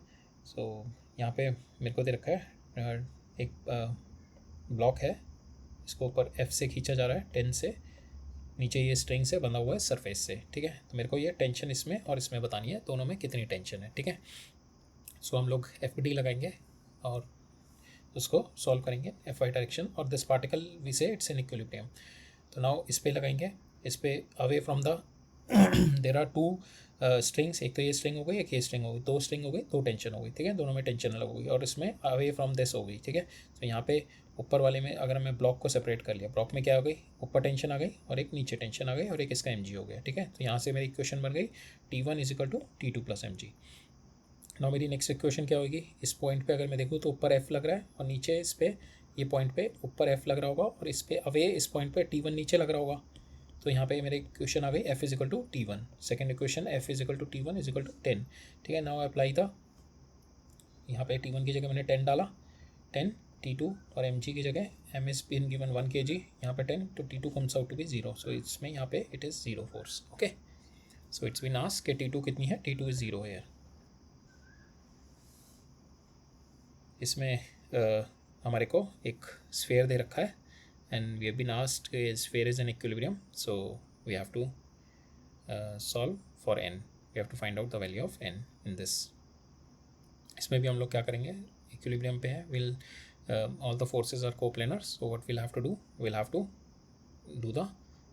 make the FPD और उसको resolve करेंगे to perpendicular component में, ठीक है. So मेरे को यहाँ पे easily दिख रहा है, this is I can make an easily perpendicular from this, ठीक है, इस point से, because this is surface, I can make easily perpendicular from this, and they both will pass through its center only, and because it's a spherical, it's a sphere, it's a symmetrical body.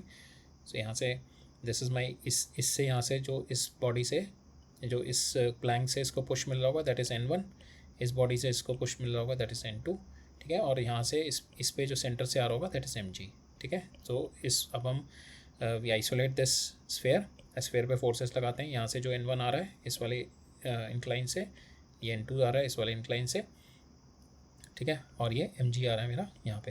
And this angle will be 60 degree, ठीक है. This angle will be 60 degree. So will resolve this, हमारे को ये angle भी दे रखा है, so will resolve this is 60. So n2 cos 60, इधर n2 sin 60 आ जाएगा, इधर n1 cos 60 आ जाएगा, इधर n2 sin 60 आ जाएगा. So n1 sin 60 is equal to n2 sin 60. यहाँ से n1 is equal to n2 आ गया मेरा, we can put it n. और नाउ इसमें आ जाएगा मेरा वर्टिकल डायरेक्शन में n1 cos 60 plus n2 cos 60 is equal to mg, क्योंकि दोनों ऊपर की डायरेक्शन में आ जाएंगे. ये n1 cos 60 भी इधर आ जाएगा और n2 cos 60 भी इधर आ जाएगा, that is equal to, that is holding the weight mg. यहाँ से आई जस्ट पुट, ये दोनों सेम है n, and cos 60 degree is 1/2, put the value and got n as mg. अगर मेरा एक इंक्लाइन ऐसे दे रखा है और एक परपेंडिकुलर दे रखा है, सो आई नो इसके परपेंडिकुलर इस डायरेक्शन में जाएगी और इसके परपेंडिकुलर इस डायरेक्शन में जाएगी और इसका एम जी ये ऐसे होगा. Now again we have to break it down. We have to calculate this angle. So this angle is this is 60 degree. So angle आपको देखना हो तो just extend the things. जैसे ये मेरे को दे रखा है 30 डिग्री, 30 डिग्री हो गया, ये 60 डिग्री होगा, ये वाला एंगल 60 डिग्री हो गया, ये 60 हो गया because this is 90, this is 30. ठीक है, ये 30 हो गया, then this is 90, this is 60. So this is 60, तो इधर डायरेक्शन में आ गया n2 cos 60 is equal to n1 and perpendicular में आ गया इसका n2 sin 60 is equal to mg. Because this is an equilibrium, we can say delta of fx is equal to 0 and delta of fy is equal to 0 because it's an equilibrium. So we solve it, we solve the forces, we resolve the forces in two mutually perpendicular direction and we do the summation and put it 0 and we got it this. Okay, now जो third case है इसके अंदर है मेरा कि ये एक block है और वो 3 ब्लॉक से बना हुआ है जो कि इस तरीके से कटे हुए हैं 53 डिग्री एंगल पे. ठीक है, सो इन तीनों के बीच में मेरे को नॉर्मल बताना है, normal between the blocks and normal with the ground. ठीक है, सो ये निकालना है. सो यहाँ से एफ लग रहा है और यहाँ से भी एफ लग रहा है. एफ इज़ 40 और तीनों के mass m ji is equal to 10 है. So first will do F D बनाएंगे तीनों का. पहले का एफ डी बनाया, पहले को यहाँ से निकाला. ठीक है, this is my F D. इस पे फोर्स इधर लग रही है पहले वाले पे ए पे और इस पे एम जी यहाँ से लग रही है नीचे, एम जी नीचे लग रही है and this is my from the ground it is getting a normal this. ठीक है, अब मेरे को एक नॉर्मल इसका बी की वजह से इस डायरेक्शन में भी आ रहा होगा. So that is my normal on A because of B. इसको मैंने I just resolve it into two component. This is my and you see the angle also you can see. So this angle is my 53 degree and this angle is my 37 degree. ठीक है, so this is my n cos this is my NAB. So this is my 53 degree and this is NAB cos 53 degree. This is NB sin 30 degree, sin 53 degree. ठीक है, so now you do fx. यहाँ पे f कितना है extraction में, f is equal to NAB sin 63 degree. Same way n1 देखेंगे vertical direction में. अब इसको रिजॉल्व करते हैं. वर्टिकल डायरेक्शन में n1 है और डाउन में कितनी है mg प्लस ये वाला NAB cos 57 डिग्री. अब इस पे देखते हैं सेकेंड वाले ब्लॉक पे. सेकेंड वाले ब्लॉक में एक तो इधर से इस पे यहाँ से नॉर्मल आ रही होगी दिस नॉर्मल और एक सी वाले ब्लॉक की वजह से आ रही होगी इस पे नॉर्मल. ठीक है, इन दोनों नॉर्मल को आई ब्रेक इट डाउन. ठीक है, यहाँ पे इसको ब्रेक किया, साइन कंपोनेंट इधर, कॉस कंपोनेंट इधर, साइन कंपोनेंट इधर, कॉस कंपोनेंट इधर और एक अर्थ से इस ग्राउंड से एक इसको नॉर्मल डायरेक्शन आ रहा होगा और इसका एम जी बन रहा होगा. यहाँ से कितना आ गया n2, ये जो अर्थ से आ रहा होगा n2 दिस डायरेक्शन में. सो NBA cos 53 डिग्री ये जो होगा यहाँ पे NBA cos 53 degree is equal to ये जो इसका वर्टिकल होगा NBA cos 53 degree is equal to the NBC cos 53 degree. They both are same, cos 53 और NBA and NBC they both are same. So this will get cancel out. So vertical direction में आ जाएगा मेरा MG is equal to into this only. Horizontal direction में आएगा NBA sin 63 degree is equal to NBC sin 63 degree and this is also equal. So here if this is at some different angle, if it's not equal, so what you can do here this you can say कि vertical direction में तो इस पे n2 है और ऊपर इसमें plus NBA cos 53 degree is equal to MG plus NBC cos 53 degree. ठीक है, ये वाला कंपोनेंट प्लस ये वाला कंपोनेंट और ये वर्टिकल तीनों हो गए. ठीक है, we put it in this equation. और हॉरिजॉन्टल में कौन से आ गए, ये और एक ये. These two are the in horizontal direction. This is NBA sin 53 degree और ये NBC sin 53 डिग्री. ठीक है, इसको ऐसे रिजॉल्व कर लिया. Now will see the third one. ठीक है, थर्ड वन वाला देखते हैं. थर्ड वन वाले में यहाँ से इस पर नॉर्मल लग रही होगी because of this P it is getting this normal. इसका equal and opposite parallel, equal and opposite pair. इसका ऐसे ये इधर आ गई, इधर साइन कंपोनेंट आ गया, इधर cos 53 आ गया, इधर sin 53 आ गया, MG इधर हो गया, फोर्स इधर हो गया और ग्राउंड से इट इज़ गेटिंग दिस. अब now will resolve it horizontally. Horizontal में इसको रिजॉल्व करते हैं, इट इज़ एक ये हो गई इसकी हॉरिजॉन्टल और एक ये हो गई, दो हॉरिजॉन्टल डायरेक्शन में आ गई, F is equal to N B C sine 53 degree. Vertical में रिजॉल्व करते हैं, वर्टिकल में आ गई एक तो M G this and this, these three forces are in vertical, ये ऊपर की साइड में, ये भी ऊपर है and this is down, so M ji is equal to N three plus this N B C cos 63 degree. ठीक है, so now you resolve, we have resolve all the forces, with this you can solve. ठीक है, this n has been you can solve this n and n with these equations. ठीक है,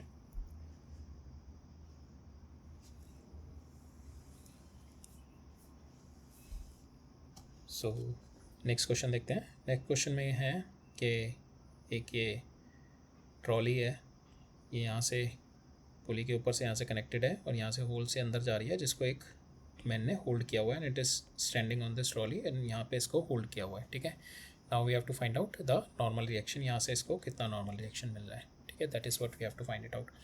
so first of all let's see कि how इसने hold कैसे किया होगा। अगर ये होल्ड नहीं कर रहा होता then this will come down and this will go up ना। ठीक है, इसके अपवर्ड मूवमेंट को रोक रहा है who, because of this friction between the hand and this, friction between the hand and this string, कि इसके इन दोनों के बीच में जो इसकी जो यहाँ से जिसने होल्ड कर रखी है इसको स्ट्रिंग को, suppose this is my string and you hold the string. ठीक है, when you hold the string it is a friction only which is holding the string. ठीक है, और वो फ्रिक्शन कहाँ से मिल रही है, it is the energy that you are providing it, muscular energy which you are providing it, so that is nothing but it is some cases it will come as a friction, so it is a friction that is you are holding, that is the internal force here, so that is with this you are holding the string, in the friction you are holding the string, or it is the say it is a force that you are providing, with this force only you are holding this string, and this force is nothing but, this friction is nothing but is your tension here, that is tension here away from here, it is the string, it is the tension here. Okay, so अगर यहाँ पे for instance if you could not able to hold it, यहाँ पे आपको अगर इसको hold करना है, so you need to, it is because of the friction between hand and string only, because of that only you could able to hold this string, otherwise ये friction, अगर आपकी friction नहीं है यहाँ पे और if you are not holding, then the string will go up and it will come down. ठीक है, ये ब्लॉक नीचे गिर जाएगा and the string will this string will go up. ठीक है, इसको ऊपर जाने से रोकने के लिए you are just holding it from here, और होल्ड किस क्या है आपका, that is the friction between your hand and your friction between the hand and your rope, और वो फ्रिक्शन इस पर नीचे की साइड में ऐसे एफ लग रहा है इस पर, और इधर इसी की साइड में इस पर टी आ रहा है इस पर। ठीक है, so I am just giving you an idea कि बिकॉज आगे वाले केसेस में विल बी हैविंग कि यहाँ पे फ्रिक्शन वगैरह कैसे हैंडल होता है, but here will not be requiring the friction. ठीक है, so it is not required here for whatever is been asked here. सो यहाँ पे हमारे से क्या पूछा गया उसके बेसिस पे हम लोग हैंडल करते हैं। तो यहाँ पे मेरे को बताना है बस इस पर नॉर्मल रिएक्शन यहाँ से कितना लग रहा है। ठीक है, इसका मास दे रखा है मेरे को m, और इसका मेन का मास दे रखा है स्मॉल m। ठीक है, और ये स्ट्रिंग सेम है, so will be having the massless and frictionless string है, सो सेम स्ट्रिंग है, सो इस पर टेंशन यहाँ पे टी लगेगी, यहाँ पे टी लगेगी। ठीक है, सो यहाँ पे देखते हैं पहले कि दिस वाला will consider this as a body that's at a object. अब इस पे देखते हैं फोर्सेस क्या हैं। इस पे फोर्सेस एक ये टी है and this also is T, so these two, और इस पे जो टोटल वेट लग रहा है इस पे इसका वेट प्लस इसका वेट। ठीक है, बाकी जो टेंशन है और जो इन दोनों के बीच में फ्रिक्शन है, या इसके मास और यहाँ के बीच में नॉर्मल है और मास है, this is all the internal forces between them, this is all the internal forces between them which we are not going to consider, these are the internal forces. But right now if you see it on this बाहर वाले level पे, इस पर इधर tension इधर लग रही है, इधर टेंशन इधर लग रही है, और इसका टोटल जो आ रहा है वेट, इसका मेन का वेट आ रहा है इधर और एक है इसका weight, so 2t is equal to this T plus is equal to m this का वेट प्लस इसका वेट। ठीक है, सो पहली इक्वेशन ये बन जाएगी मेरी, 2t is equal to m plus mg। ठीक है, हम इंटरनल फोर्सेस अभी कंसिडर नहीं करेंगे लाइक दिस टेंशन और फ्रिक्शन, और ये mg ये नॉर्मल अपवर्ड डायरेक्शन में, और mg ये भी कंसिडर नहीं करेंगे, ये हम नेक्स्ट केस में जब हम इसका ऑब्जेक्ट का पढ़ेंगे तब देखेंगे। अभी हम पूरा एक ओवरऑल दोनों बॉडीज़ का will combining it as a same. ठीक है, ऐसे पूरा सेम लेके चल रहे हैं हम लोग। ठीक है, तो इससे इक्वेशन ये आ गई। Now will see this person, इस पर्सन पे क्या क्या लग रही होगी, इस पर्सन पे if you see this person is having the tension above. ठीक है, this person is having the this, यहाँ पे it is always tension is always away, so this person is having the tension above and this person is having the mg down and normal reaction above. ठीक है, okay, So this tension is equal to friction. Because of friction only you could able to hold it, but it's not been asked here, so we can directly put it the tension here. So this friction, if it's been given, so friction is equal to tension only here. So here we can write it down simple, okay, because it's tension in the string, and tension in the string is coming because of the friction between hand and the rope only, उसकी वजह से tension आ रही है. So we can write it down, the F is equal to T, and we can write down tension only here. So this is vertical direction में इस पे T आ गई, ठीक है, tension, और यहाँ पे mg, और ग्राउंड से इसको यहाँ से नॉर्मल मिल रहा है, and this normal only we have to find. So will write down the equation T is equal to, और ये पूरा बॉडी इक्विलिब्रियम में, it is not moving, so we can write it down T is equal to T plus N भी up direction में, T plus N is equal to mg, ठीक है. यहाँ से I take the value of T and I put the value of T here, and I got the value of N as this, ठीक है, right. So next question देखते हैं कि एक मैन है 50 kg का, एक बिल्डिंग पे खड़ा हुआ है, और उसने पहले 25 kg को ऐसे होल्ड किया हुआ है, so holding it like this. और दूसरे केस में he is using a pulley and he is holding the 20 kg block like this. So here will see कि how pulley is changing the direction and how pulley is helpful in lifting the weights, ठीक है. So यहाँ पे इसने simple ऐसे hold किया हुआ है, और यहाँ पे पुली के थ्रू होल्ड किया हुआ है, ठीक है. यहाँ पे अब देखते हैं, यहाँ पे इस पर जो मैन के ऊपर है, what will be the for F of the man. तो यहाँ पे एफ लगाया पहले हमने. Will see the F of block पे नीचे है, यहाँ पे ब्लॉक पे नीचे एम है, और ऊपर इस पर टेंशन ये लग रही है, ठीक है. This is the F of the block. Now man पे देखते हैं, मैन पे ये मैन है, तो यहाँ पे पहले इसका एम हो गया, और दूसरा इस पर टेंशन भी नीचे साइड में लग रही है, बिकॉज अवे फ्रॉम इट ना, अवे फ्रॉम इट, इस पर नीचे की साइड में टेंशन लग रही है, टेंशन नीचे, और इस पर यहाँ से ऊपर वेट लग रहा है. दिस इज माई एन, ठीक है. This is my first case में एन एम और इस पर नीचे की साइड में टेंशन लग रही है, ठीक है. This is the case of man in the first case. Second case में क्या है, ये tension will be this side, above side, ठीक है. See how the tension direction got change. So see here tension is in the above side, and because of pulley the tension direction got change. Now mg downward and normal same upward इस पर लगेगी, some different. सो यहाँ पे n1 मेरा आ गया, यहाँ पे n1 is equal to T plus mg.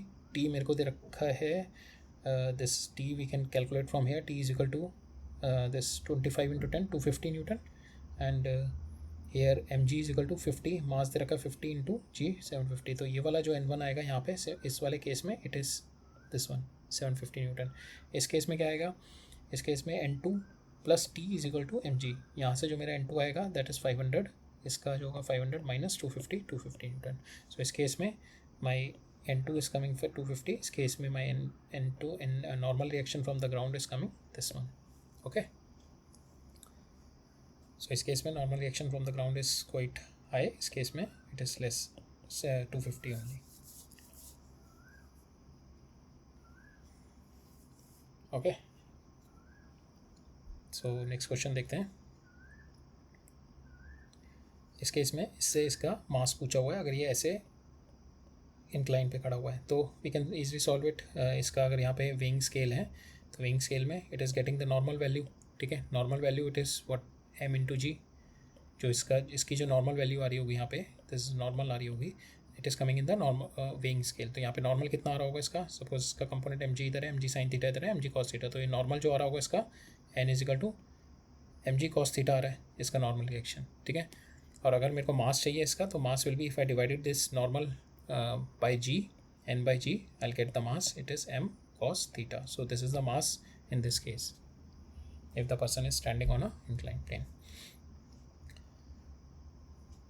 So we'll see the last question of our lecture number 2. So we have covered up जो भी हमने फोर्सेस पढ़ी थी ना, टेंशन, फ्रिक्शन नहीं करी अभी हमने. फ्रिक्शन हम नेक्स्ट कमिंग लेक्चर्स में देखेंगे इन डेप्थ डिटेल्स, बट हमने टेंशन के बेसिस पे क्वेश्चंस कर लिए, नॉर्मल के बेसिस पे कर लिए. So we have a good understanding कि टेंशन नॉर्मल कैसे किस तरीके से लगती है. But slowly will start working them and some other examples. जब हम थोड़ा मोशन भी पढ़ेंगे, उनका डायनेमिक्स भी पढ़ेंगे, और डिफरेंट वे में will analyse with different bodies, ठीक है. अभी बस एक थोड़ा सा you will get a hint on it. So same here will see, will get a hint on कि how will resolve the forces and how the tension will be there in the string. So एक दो masses हैं, इनको इस तरीके से hold किया हुआ है विद दी स्ट्रिंग्स. सो ठीक है, पहले अगर डिफरेंट स्ट्रिंग है, will be having different tension. This is a different string, different string, different string, different string, ठीक है. 4 डिफरेंट स्ट्रिंग है, तो 4 टेंशन हो गई. This is T1, T2, T3 and T4, ठीक है, ये एंगल दे रखा 45, ये भी 45 हो जाएगा, ये 37 दे रखा है, ये भी 37 हो जाएगा, ये 30 डिग्री दे रखा है. So what we have to do, we have to resolve the forces now in two perpendicular direction. ये दोनों डायरेक्शन में रिजॉल्व करेंगे and will put F X is equal to 0 and sigma F Y is equal to 0. ठीक है, ये दोनों करके and will resolve it. ठीक है, तो मेरे को टेंशन्स निकालनी है. So will form the 4 equations दोनों के लिए एफ एक्स एफ वाई, दोनों इसके लिए भी F X F Y is equal to 0, इसके लिए भी F X F Y is equal to 0. So 4 equation 4 tension we can solve it. ठीक है, so I just give it to you for this object 2. You can do it for 1 and you can solve it. ठीक है, सो इस वाले object के लिए देखते हैं. यहाँ पे T4 है, we'll resolve it here and here. So it will be 45 degree. So T4 cos 45 और यहाँ से इसका आ जाएगा this one, this is 37, this is also 37. T3 cos 37 degree इस डायरेक्शन में आ गई मेरी. It is equal to the weight it is holding 350 Newton. अब वो हॉरिजॉन्टल डायरेक्शन में देखते हैं. This is T4 sin 45 degree and T3 sin 37 degree. This is 37 sin 37 degree. So this is the second equation. Same way इसके लिए हम vertical में equation ये आ गई, horizontal में equation ये आ गई, and we are having 4 equation and 4 unknowns and we can easily solve it, right? So that's all for today. So we have covered up. We'll take a brief review what we have done today. So आज हमने impulse देखा था पहले. What is the impulse? So impulse में हम लोगों ने देखा impulse is a cumulative effect of the force over time. It is force is just at that particular instant.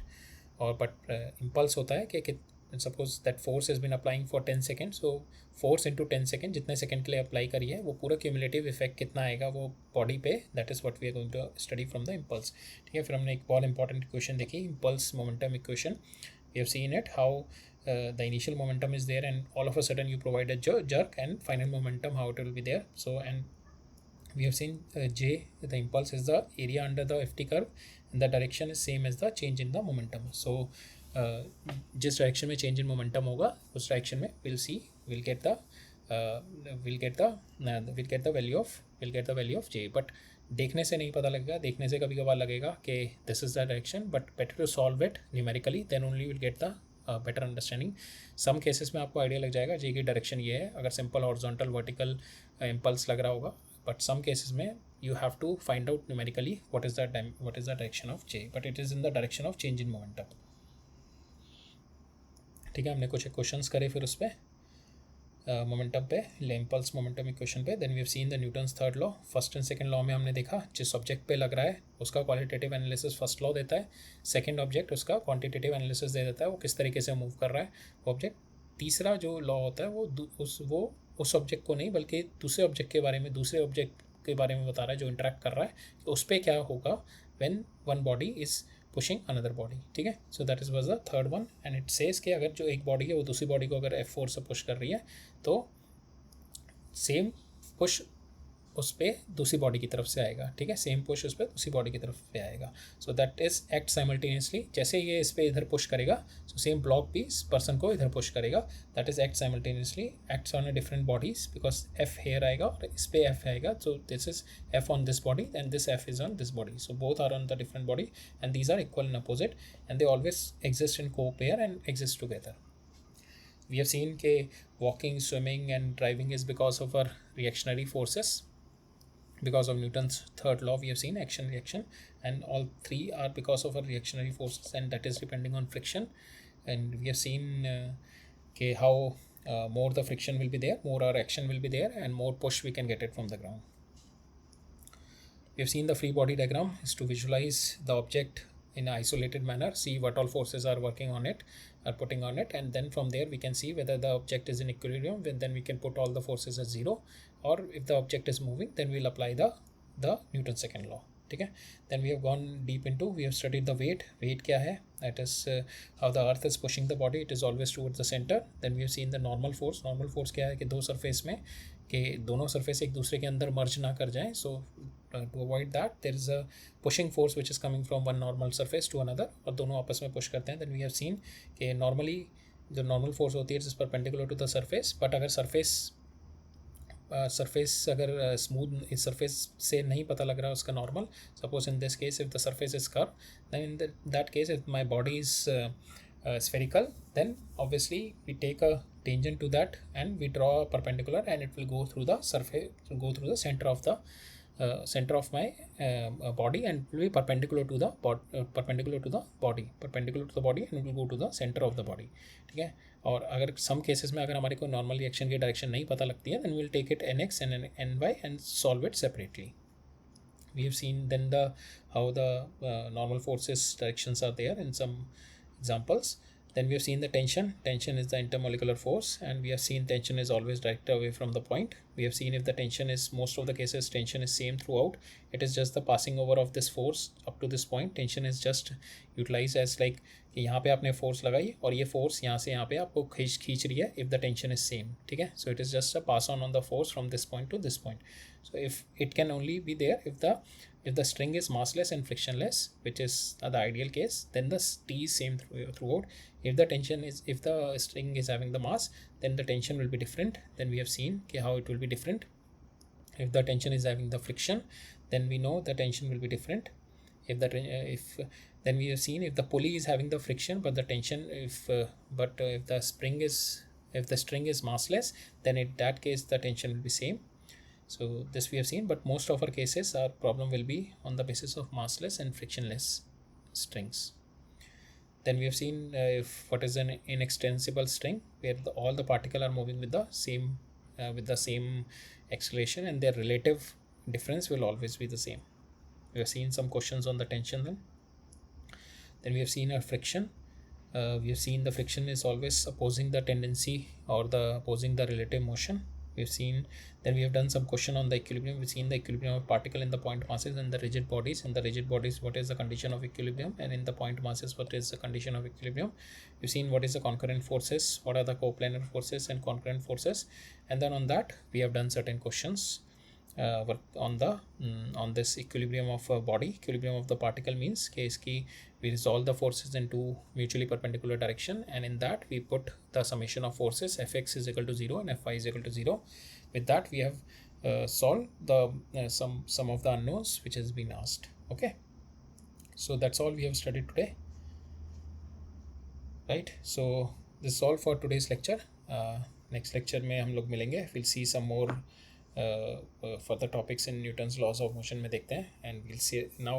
अभी तक हमने इक्विलिब्रियम देखा है और अभी तक फोर्सेस वगैरह पढ़ा है. अब हम थोड़े और एडवांस लेवल ऑफ क्वेश्चंस में जाएंगे, थोड़ा एडवांस लेवल ऑफ एनालिसिस करेंगे आप क्वेश्चंस का, राइट?